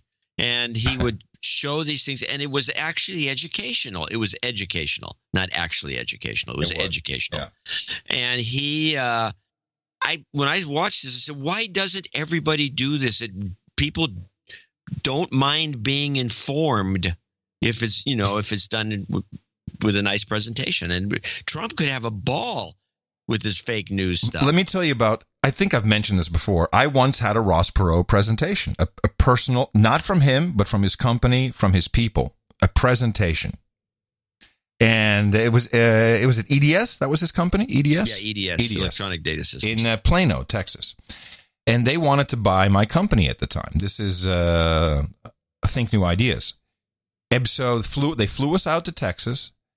They put us up in a hotel in Plano and said 8 o'clock in the morning, just be outside. At 8:02, a helicopter lands on the front lawn. We get in. They fly us to downtown Dallas, to the EDS headquarters, land on the roof, go down, get this whole presentation of how fantastic EDS is. Then there's this like a bridge, like a ship's bridge, a viewing chamber, and the curtains open, and down below is the data floor with people in white coats walking around, touching servers. And then we were moved into a movie theater, and the theater shows us the EDS, the Ross Perot, the street, your street of the future, and how everything's going to be fantastic and automated. And then after the movie's over, the screen moved up, and there was the actual street behind it with cars and people and shops. It was mind-boggling. Mind-boggling. He didn't buy my company, but it was a great presentation. He definitely knew what he was doing. Just back to control for 1 second. This is a feature that is being built into Volvos, and in the EU, there is a bill that has, I don't know if it's been introduced, that has not yet passed, and the bill is to make this mandatory in all vehicles in the European Union, and it's already available here in the USA. Speeding, distraction, and intoxication disturb driver reaction times. We can address this by lowering speed, alerting a driver to a threat, and by detecting an intoxicated driver. Driver monitoring cameras allow the car safety to take action when necessary to keep people safe, inside and outside the car. Say, for example, the cameras register that the driver has taken their eyes off the road for enough time to create a risk. The car would then engage the safety support systems and issue a reminder to drive with care. If the driver doesn't respond to this, the car enters an emergency state. This would also happen if the driver closes their eyes for a long time, doesn't maintain a hold of the steering wheel, or starts to drive erratically. Here, the car reduces its speed and alerts Volvo on call, which immediately contacts the driver. If the driver doesn't respond, or if behavior doesn't improve, an emergency stop is activated, at which time the car safely pulls over to a stop. Volvo on call stays on the line and sends further help if needed. What I like what they've done here is they've taken the on-call system, which is in many American vehicles, and they've changed it to OnStar. Oh, is it OnStar? Oh, shoot. Well, now it's Volvo On Call, which I think is just the same system. It's a clone, yeah. And I didn't have time to clip it. There's now a very anxious commercial of this kid on his bike, and then you see the cops. Yes. I saw that commercial. Yeah, the cops are trying to pull over some guy who's in a high-speed chase. Stolen car. The kid, you can clearly already feel the kid's going to get hit by this driver with the stolen vehicle. But just in time, the cops call in to OnStar, and they slow the vehicle down to a stop. All sold as benefits to you, but wait until you miss one lease payment, and then see what happens. It'll be on stop for you. It will not start. Repo. It will not start. Granted, you should not miss your payment, But maybe it's just for an unpaid maybe you bill. didn't miss your payment. Maybe you sent it in. It was lost. Exactly. Or maybe they're just scamming you. None of this is up in Washington State that pulled that stunt. They wouldn't take the payment. Oh, the truck is almost done. So I need to get a vehicle at the end of the year. And I don't.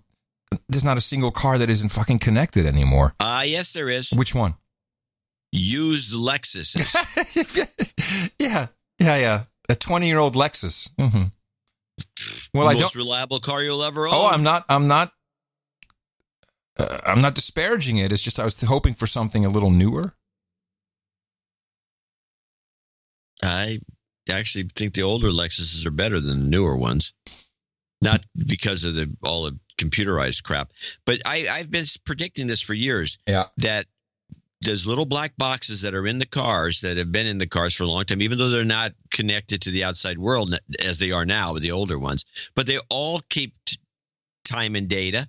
And there's no reason to put you can't put a GPS in there, having to figure out where you've been, where you've sped. And so when you go in every year, you got to go in and get your car smogged. They look at the box and they find, looks like you were speeding last year in December. Then you get a ticket in the mail. Yeah, and you turned yourself in. You've basically when you buy the car, you'll sign off on the EULA and user license agreement that says they can do this, because otherwise you're testifying against yourself. It seems to me, but who cares about that? Yeah. So they'll be collecting tons of money off of little violations here and there. Yes, it all ties into the same thing. Yeah, it really does. Quick update, and then if you have anything clip-wise, Bezos' balls update. We were right. His girlfriend's brother, of course, sold the pictures and the text for $200,000. Good money. That's great money. For $200,000? Yeah, he should split it with his sister. Who says he didn't? Yeah, I know. I've thought about that gag. Yeah. Well, we have a couple of interesting things that aren't getting reported much. I think this one, we don't know about the Bolsonaro thing. You have to go to Democracy Now! To find that Trump and Bolsonaro, the head of Brazil, the new Brazilian right-wing guy, they're ganging up so they can attack, or somehow there's some scam going on, so they're going to put foots on the ground in Venezuela. Hosted Brazil's far-right president, former Army Captain Jair Bolsonaro at the White House Tuesday. Bolsonaro has been dubbed the Trump of the tropics. Trump announced he would designate Brazil a major non-NATO ally, opening the door for Brazil to receive more U.S. military aid. Trump also suggested Brazil could even become a member of NATO. The two leaders both criticized what they call the fake news and discussed increasing efforts to topple Venezuelan President Nicolas Maduro from office. President Trump threatened to further intensify crippling U.S. sanctions on Venezuela, which is already facing a humanitarian crisis. But we really haven't done the really tough sanctions yet. We can do the tough sanctions, and all options are open, so we may be doing that. But we haven't done the toughest of sanctions, as you know. Yeah, he's going to put I don't know what they're going to do. The country's going down the hill. We did hear from our economic hitman. Can I just do a thing on Venezuela, or do you want to move on? What, you got any Venezuela stuff? Yeah, Elliot Abrams, the Iran-Contra asshole who's in charge of the Venezuela operation under John Bolton, I guess. He made a very ill-advised showing at the State Department last week, about a week ago, and he's Matt Lee's in this too, which is really why I wanted to play it. Our boy Matt is back and making trouble in the State Department press briefings. But Elliot Abrams is saying, well, the way this works is Guaido, he will be interim president once he's recognized as president, once Maduro goes. So this interim president stuff, he's not interim president right now. He's nothing.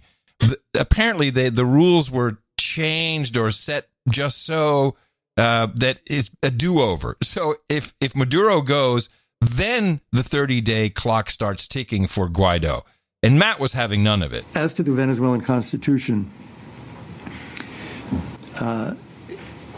the National Assembly has passed a resolution that states that 30-day period of interim presidency will not start ending or counting until the day Nicolas Maduro leaves power.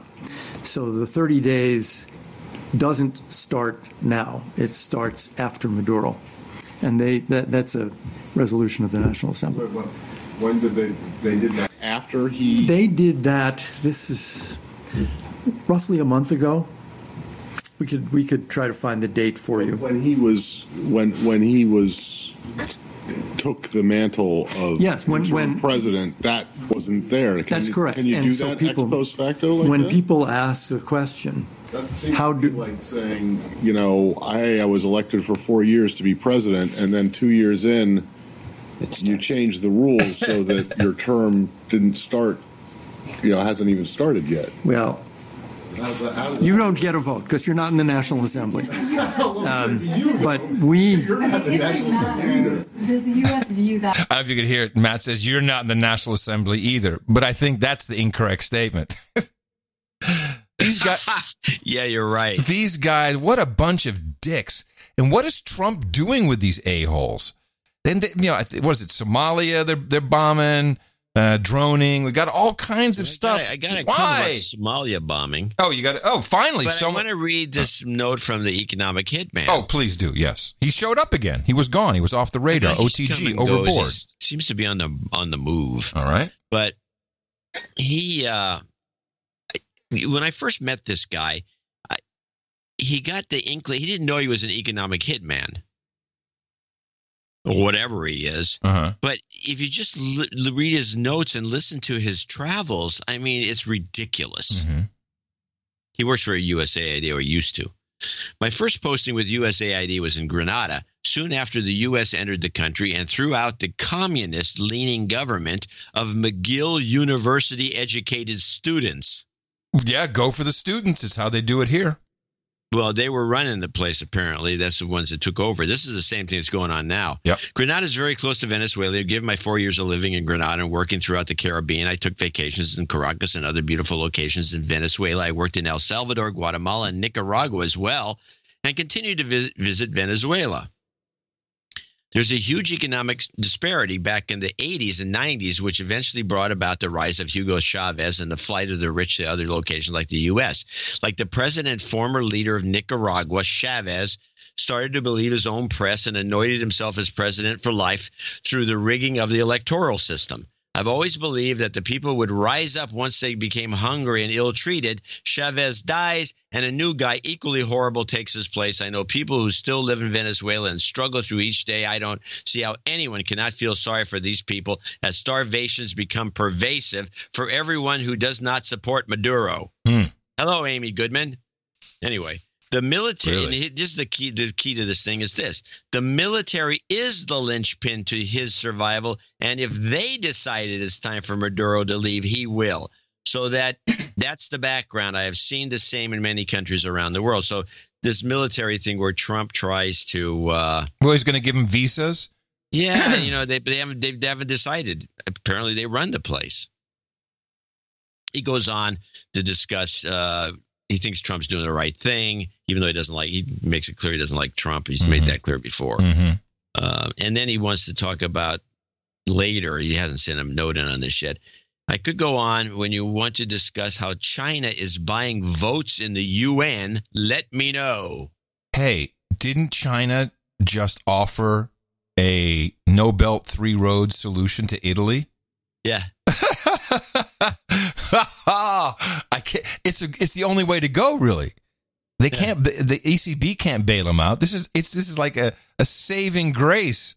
Have Italy run by the Chinese. Yeah. They already own all the fashion houses, so they might as well. I'm going to show my support by donating to No Agenda. Imagine all the people who could do that. Oh yeah, that'd be fab. Yeah, on No Agenda.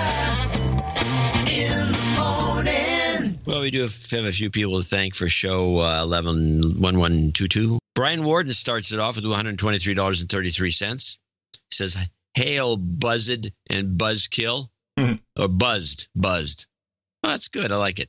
Anyway, he says, pay homage to the beginning of the data surveillance era. I had job interviews with two separate companies Need some Nancy's job karma. We'll give you that at the end. Robert Pajak, 11717. No, I don't have locations on these people. Robert Wood, 7770. Robert Chidji, I think. 6969. No, 69.99. Oh, I'm sorry, 69.99. And then comes Clay Alchemist at 69.96, and he's in Grand Rapids. And then Chris in Grafton, Wisconsin at 66.33. He's got a birthday. Let me see. Human Resource Karma, resource number 3, due in 3 weeks, April 8th, and he wants to be on the birthday list. He's turning the magic number 33. A lot of people do that. Lee Oliver, usually after the 32. Lee Olivares, 64. Karma to the douches. Jordan DeMoss, 5510. He's got a call out. I'm sorry. He wants to call out Ryan Rustwood, the old lesbian of Texas. By the way, I get the joke now. Yeah. As a douchebag, he's clearly a listener. So he must have had a vasectomy. Old lesbian references usually refer to men with who had vasectomies. Because many of them, not all, but many of them begin to look like old lesbians as they get older. Looking at you, Brushwood. I got nothing to do with it. Dean Roker, 5510. Phil Dunn, 5150. Too long between donations, I'd say. That's true. Andrew Benz and his wife, didn't mention his wife Mercedes, in Imperial, Missouri, 5005. Carrie Rosenbarker in Fayetteville, North Carolina. The following people, including Carrie, are $50 donors, name and location.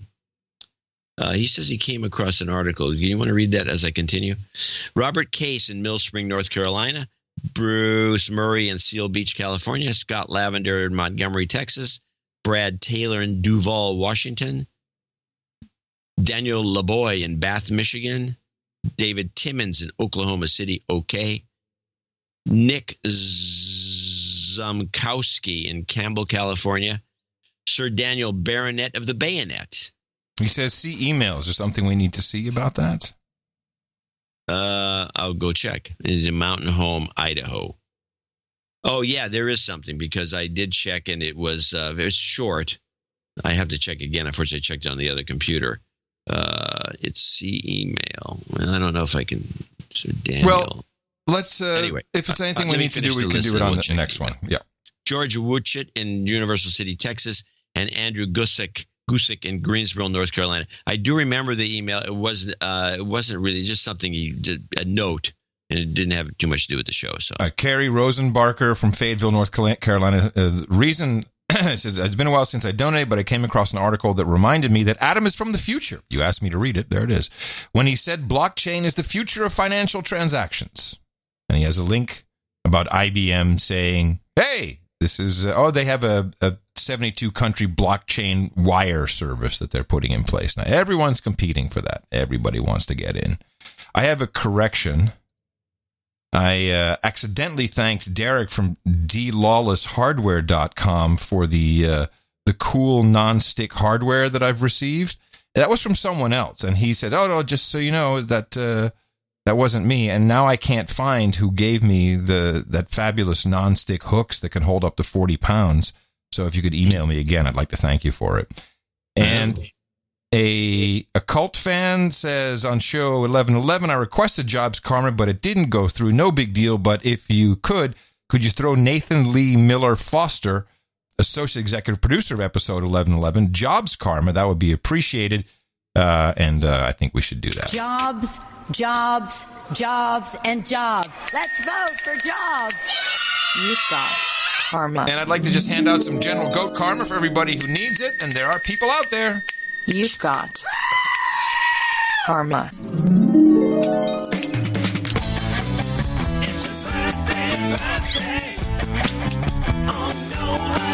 It is the the 21st of March, 2019. Here's our birthday list. Tom Gilkison says happy birthday to his brother Jim. Celebrates on the 22nd. That'll be tomorrow. Chris is turning the magic 33 today. And Sir Husky Bottoms of the Hard Words turns 41 years old today. And we say happy birthday from everybody here at the best podcast in the universe. Title changes. Turn and face the slave. Title changes. Don't want to be a douchebag. No Nightings today, which is always sad. However, we do have that great title upgrade to Viscount. Sir Fenwick becomes Sir Fenwick Black Knight of the No Agenda Roundtable and Magistrate of Emeryville, and we congratulate him and thank him for his huge support for today's program. Everyone, thank you so much for being a producer of the No Agenda show. Also, those of you who came in under $50, that is always our cutoff number. People who like to be anonymous. I did peek, and I saw one $32 donation, so the newsletter was really fun to read. This is a big flop. Fun to read. Flop. A couple of notes. I got one from Derek B. in Truck Driver, and he says I'm overestimating the power of the Teamsters. Most truck drivers haven't got any power anymore. They don't know whether they own their own rigs or not, and they may not be the ones vandalizing the auto trucks, which he doesn't see coming for decades. No, anyway. I've ever since you said that, and I just thought about Teamsters in general. But yeah, there's no shoot. I would probably be against this. I would probably be complicit in stopping this lunacy. Just look at the 737. We don't need vehicles of any kind driving, flying, or floating that have this software. Without software kills. AI kills. Lou wrote in talking about some cashless stuff I've been meaning to discuss. Apparently, they're having cashless stadiums and some other things. So I'm driving down. Yeah, I'm driving down the street with my daughter, and we go past this place. It used to be a really cool hamburger place called Oscar's back in the day that was changed to some green vegan place. And she mentioned the place has gone cashless. And I said, why are they going cashless? And then the obvious. I didn't really think about this before that. It's to keep the homeless from coming in and buying a bottle of water and then using the bathroom. The whole cashless movement is to screw the homeless over.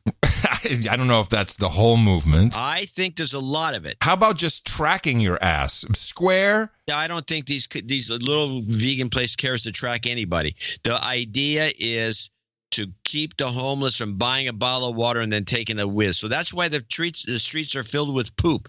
Between not being able to go into a place and then between Twitter taking all the porta potties away in San Francisco because it was unsightly, we have a poop problem and a poop map of San Francisco, which you don't talk about enough. Have you seen the KOMO documentary, 1 hour long, called Seattle is Dying? No. Oh my goodness. Really? Yeah, I put it in the show notes. You could, it's on YouTube. It is. Oh man, you thought San Francisco was bad? It's a real eye opener. Yeah, it makes you kind of sad. Well, Seattle's kind of San Francisco north. Yes. I have a little 5G update that I've been sitting on. The FCC, just so you know, 5G, it's a bunch of protocols, and I'm not too worried about that part, but it's the frequencies that may be used. Seems like a lot of, like AT&T is, they're calling it 5G, 5GE or something of this ilk. But it's really not, I'm not too worried about it. It's once you start to get up into the 30 gigahertz is when you need to be careful about how much power you're pumping into people's heads. The FCC has just opened up for auction, get this, 95 gigahertz to 3 terahertz spectrum for what they say will be 6 or 7G or whatever is next. This is not good. If there's anyone left alive. It's like you won't be using that. And there's a report that's been going on for a few weeks in California, Ripon, California, about a cell tower. And at first you think, well, it's 4G. Could it really be the cell tower? It's 3G. But then at the end of the report, we get clued in. Cell phone towers are spread throughout the community, but it's this particular one that parents say usually tell us it's 100% environmental, the type of tumor he has. Monica Ferruli's son Mason was the second child to be diagnosed with cancer in just 3 years at Weston Elementary. He was 10 years old and walked by this cell phone tower daily. It's undescribable. It's really tough. That's one of the hardest things I've been through. Joe Prime's son Kyle was the first, diagnosed with kidney cancer in 2016, and 2 more kids were diagnosed this year. It just seems like a coincidence is no longer a reason for all this illness. They believe it's this cell phone tower that's harming their kids. These kids shouldn't be guinea pigs, and we shouldn't be taking chances with the children's lives. The district has had several tests done saying the tower is safe and meets federal regulations, but some families weren't convinced and hired an expert. I wouldn't send my kids there at all.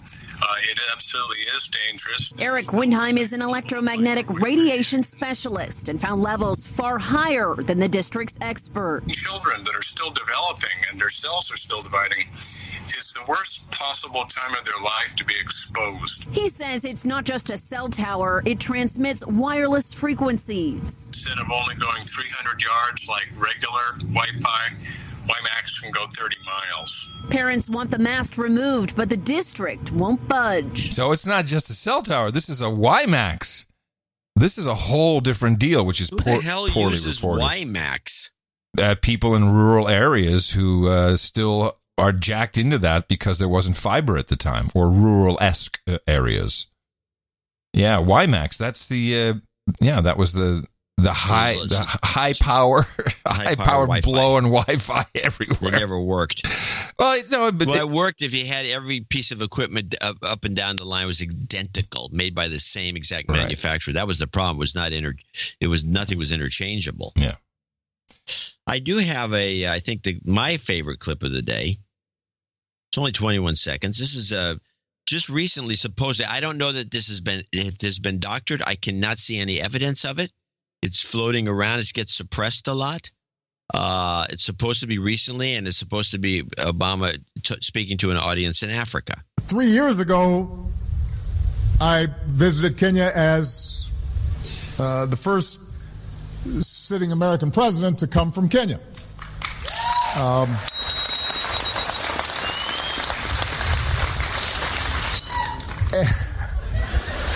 And well, let me just help you out. Let me just help you out of the dream. We played this clip on episode 11. I'm sorry, episode 1054, and it's old. So this is not something new. It's just research. Well, that's what I it's all right. No, these things happen. It happens to me all the time, and we get called on it. This time, I was able to call you on it. So. Now, here is the clip about Somalia killing people, or Americans killing people in Somalia. They found U.S. airstrikes have killed 14 civilians in Somalia since 2017, despite government officials maintaining there have been no civilian casualties. U.S. air raids in Somalia have steadily increased since Trump came to office and authorized the use of targeted strikes against suspected al-Shabaab militants. According to the think tank New America, at least 252 people have been killed in around 24 U.S. airstrikes in Somalia so far this year. The airstrikes could amount to violations of international humanitarian law and even constitute war crimes, according to Amnesty International. Well, this is, we talked about this on 1 or 2 shows ago when it just wasn't showing up. And this is on the list. This is on the Wes Clark 7. This was always intended to happen, I guess. And now they're doing it, whoever they is. But it's very annoying. How is it a war crime when Obama's droning American citizens, actually? Not. No one ever mentioned when Obama was doing all the droning and his kill list and all the rest. Nobody ever brought up war crimes. But the droning hasn't stopped. No, it hasn't stopped. But why is the war crime thing only being Do I really need to explain why? I mean, do you need you need to listen? Okay, it's very simple. Here it comes. No, I don't want to hear it. Here it comes. Orange man bad. That's about it. Now entering second half of show.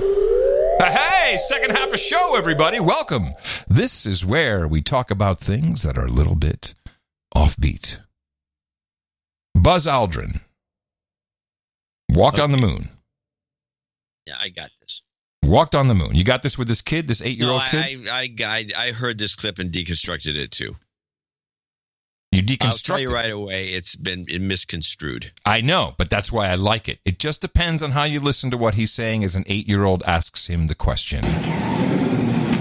Why has nobody been to the moon in such a long time? That's not an 8-year-old's question. That's my question. I want to know, but I think I know. Because we didn't go there, and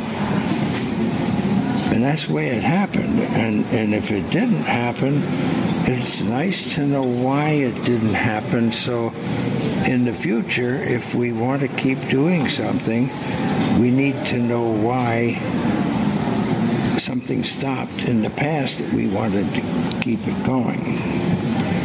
Now, whether it's a mistake or not, he literally says, we didn't go in the beginning of this. We didn't go there. We didn't go there. What he meant by it was we didn't go there. We didn't continue the process that we had started. Yeah, I know that's what you think it means. But I'm sure that if you asked him, that's what he'd think it means too.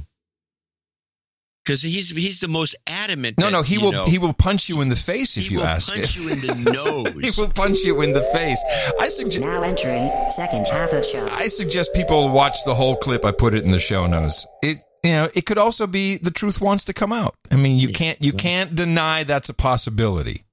Well, that's our thesis of the entire No Agenda show. Yes, and I would be a lot less irked about the whole did we go or not, did we land or not, if NASA hadn't lost all of the recordings of the moon landing and the telemetry data. I would have been a little less irked about it.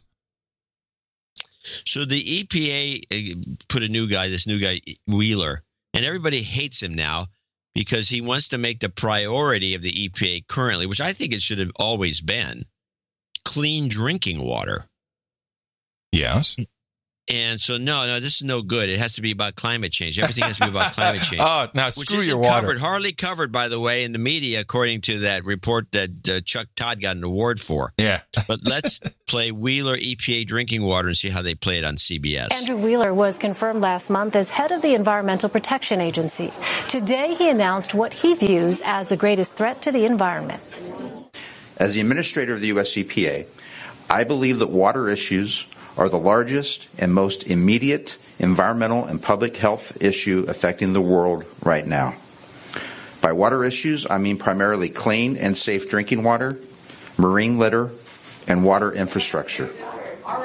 Wheeler says drinking water is a bigger global threat than climate change. Those comments are drawing scrutiny by critics who say Wheeler's past as a coal lobbyist is tainting his view. Wheeler sat down to explain his reasoning with CBS News Chief Washington correspondent Major Garrett. It's the administrator's first network interview since his confirmation last month. The drinking water today worldwide is probably the biggest environmental threat we have. If I hear you correctly, you're saying all of this tension, energy, politics over on climate change is essentially misguided. We have 1,000 children die every day worldwide because they don't have safe drinking water. That's a crisis that I think we can solve. Most of the threats from climate change are 50 to 75 years out. What we need to do is make sure that the people who are dying today from lack of having drinking water in third world countries, that problem is addressed. This was certainly during the Obama administration. I want to say the Bush administration, as far back as I can remember, I heard politicians continuously talk about the next wars will be about water. This has been huge on the radar until Trump. Yeah, and then the Bush compound in Paraguay, I think, is on a big aquifer. People think that's some sort of a thing.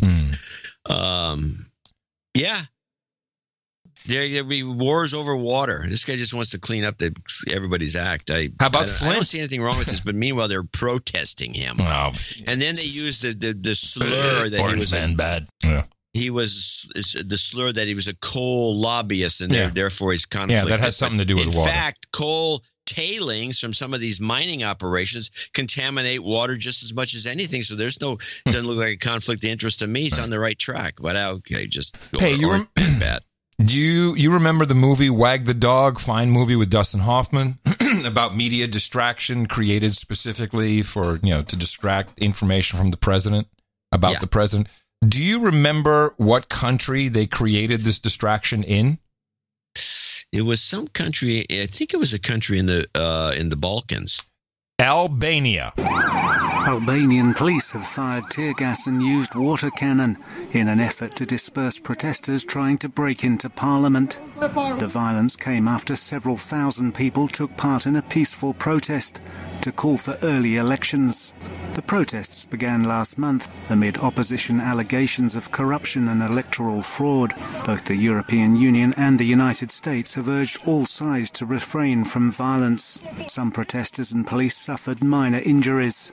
Albania hopes to start talks in June on joining the European Union, but the EU says more needs to be done to fight corruption and organised crime. Just thought it was interesting. You never hear about Albania. All of a sudden, there they are. Well, you hear about the Albanian mafia in certain stories. And this Jeffrey Epstein court battle is becoming very interesting.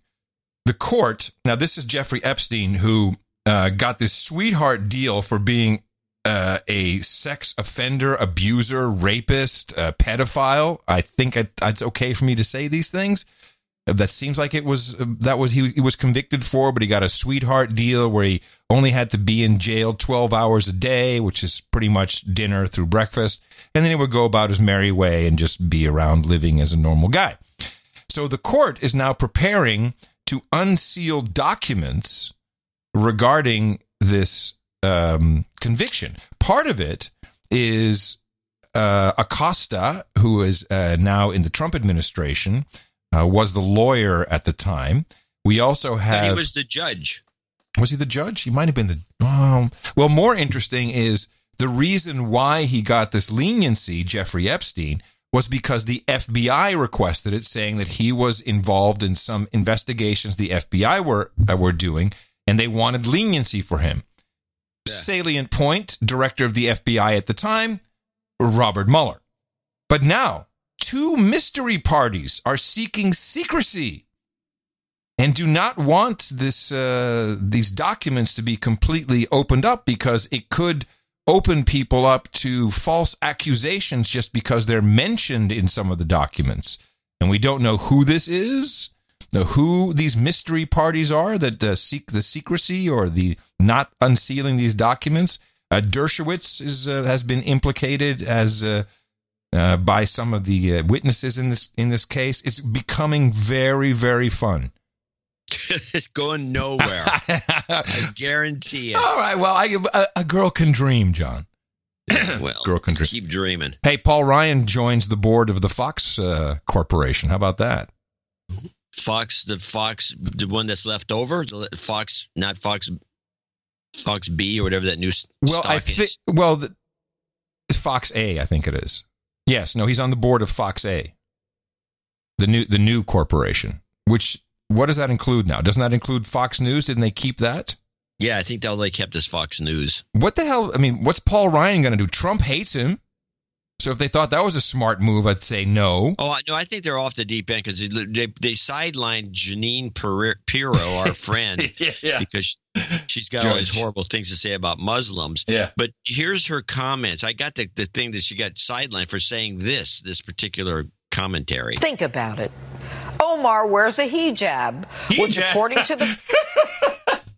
Omar wears a hijab. Hey, Alice, will you look at that woman? She's wearing a hijab. Think about it. Omar wears a hijab, which according to the Quran 33:59 tells women to cover so they won't get molested. Is her adherence to this Islamic doctrine indicative of her adherence to Sharia law, which in itself is antithetical to the United States Constitution? He was thrown off for the Look, if she worked for mispronouncing, she mispronounced hijab. That's why she got fired. Is that Heee? Is it 3 E's and then a jab? Hijab. What an idiot. She'll go on the jab. Can we do that as a show title with enough ease? The hijab. So, that's a funny idea, though. Yeah. The story that I thought was the most interesting, because some kid with some nerve, this chickenpox story that CBS played in Kentucky. There's some people in Kentucky that don't want, there's vaccines are important for certain things.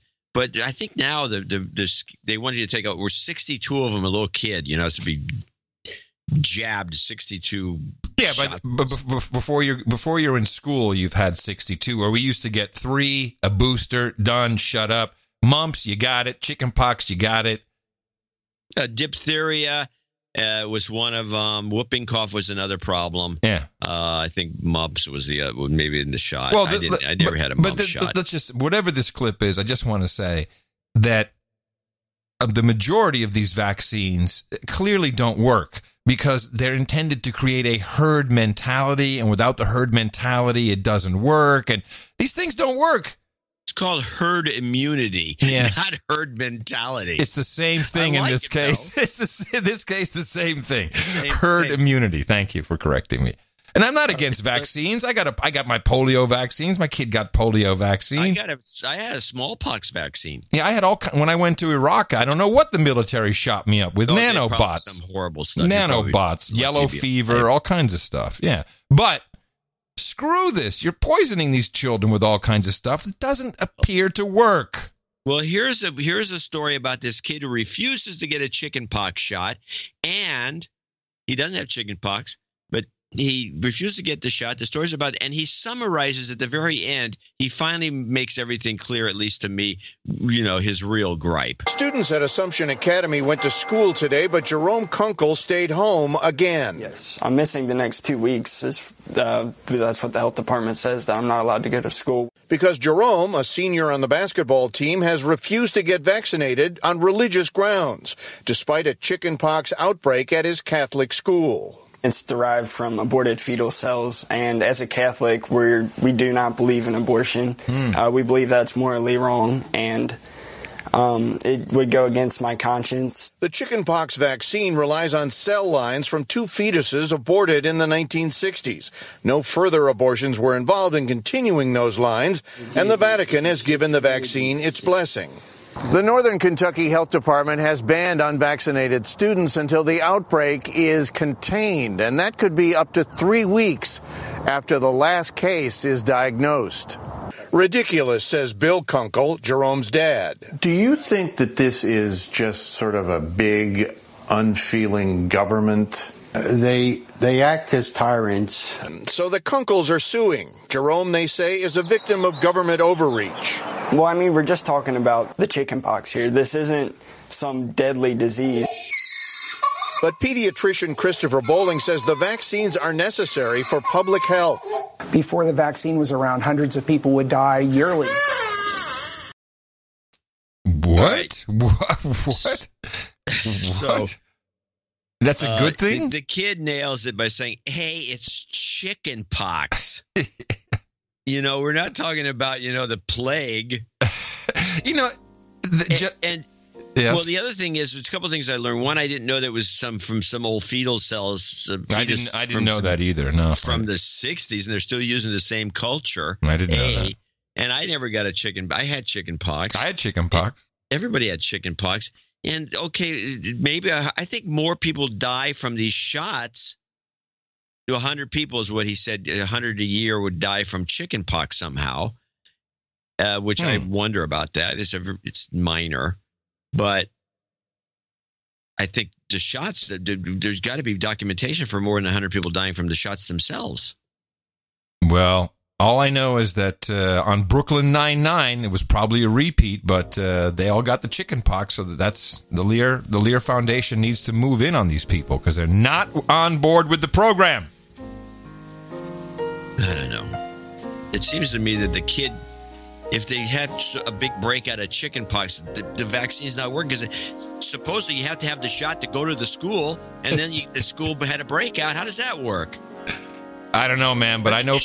Not even injecting anything but water? I know for sure that we'll be called anti-vaxxers after this segment. There's no doubt about that. Regardless of what we said.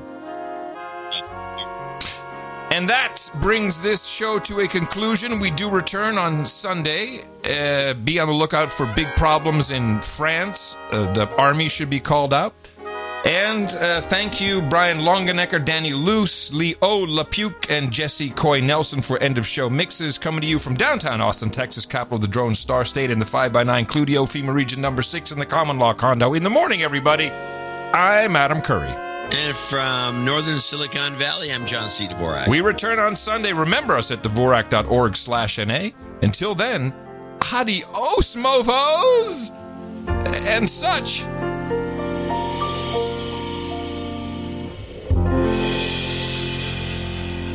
I started a joke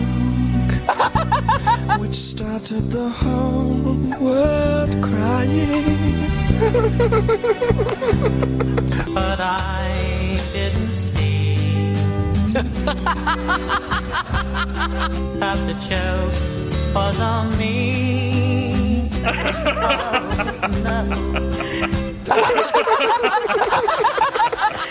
He wrote under the pseudonym Psychedelic Warlord in Cult of the Dead Cow Communications. For you now is a dramatic reading of Beto O'Rourke's poem called The Song of the Cow. I need a butt shine. Right now, you are holy, O sacred cow. I thirst for you. Provide milk. Buff my balls. Love the cow.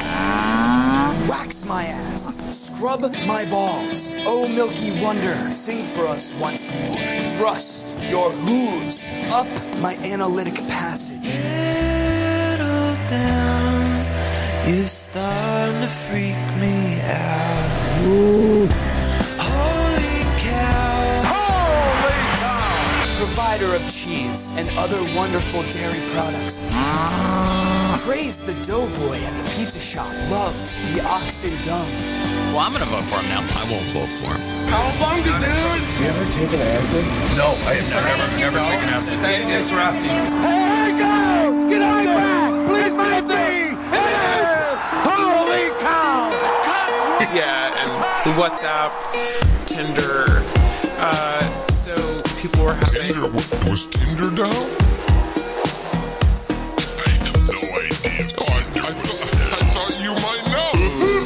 Tell us about it. Well, get some likes. I staged a release. Now it's built in. To defeat the country because we creep. And then the whole college thing. Yep. And how much of school I'm gonna attend, but I'm gonna go in and talk to my deans. Went down for I think about this. Now it's built in. I do want the experience of like game days, partying. Oh, I'm so sorry. Game days, partying. I'm sorry. Oh, I'm leaving to go defeat. WhatsApp, Tinder, a dorm, roommate. Now it's built in. Days partying, and talk to my deans and every traveling to a different country. Age to really get some likes. I'm leaving to go to feet. And then the whole college thing. Yep, really nice photo. Oh, I'm so sorry. For work and partying. I'll be in New York a bunch of partying. I poetry because I'm creating something for this country and get some likes. I staged a really and cool. I'm gonna attend, but I'm gonna go in and talk to my deans and everyone who people were having. Was Tinder down? Of like game days. I have no idea. I don't really care about school. What? I staged a really experience of like game days. So we made it in the dorm. I'm gonna get some lunch, like game days. This is my new ring light. I don't really care about school. Tinder. 9 degrees out. Hi everybody. What? I don't really care about school. Fuck school. Back from Fiji. Keep up with twice a week posting. Like I just introduced Green New Deal 2 weeks ago. You try. You do it. You try. You do it. You're driving the agenda. I'm at least trying. You're driving the agenda. Oh, it's vague. I'm at least trying. I don't care anymore. I'm at least trying. I don't care anymore. We're like, oh, it's unrealistic. Oh, you do it. We're like, oh, it's unrealistic. Like I just introduced Green New Deal 2 weeks ago. You're driving the agenda. I'm at least trying. You try. We're like, oh, it's unrealistic. You try. You do it. Right. You try. You do it. Right. Like I just introduced Green New Deal 2 weeks ago, and it's creating all of this conversation. Why? Because no one else has even tried. Because no one else has even tried. You do it. Do it. The best podcast in the universe. Mofo. Dvorak.org/NA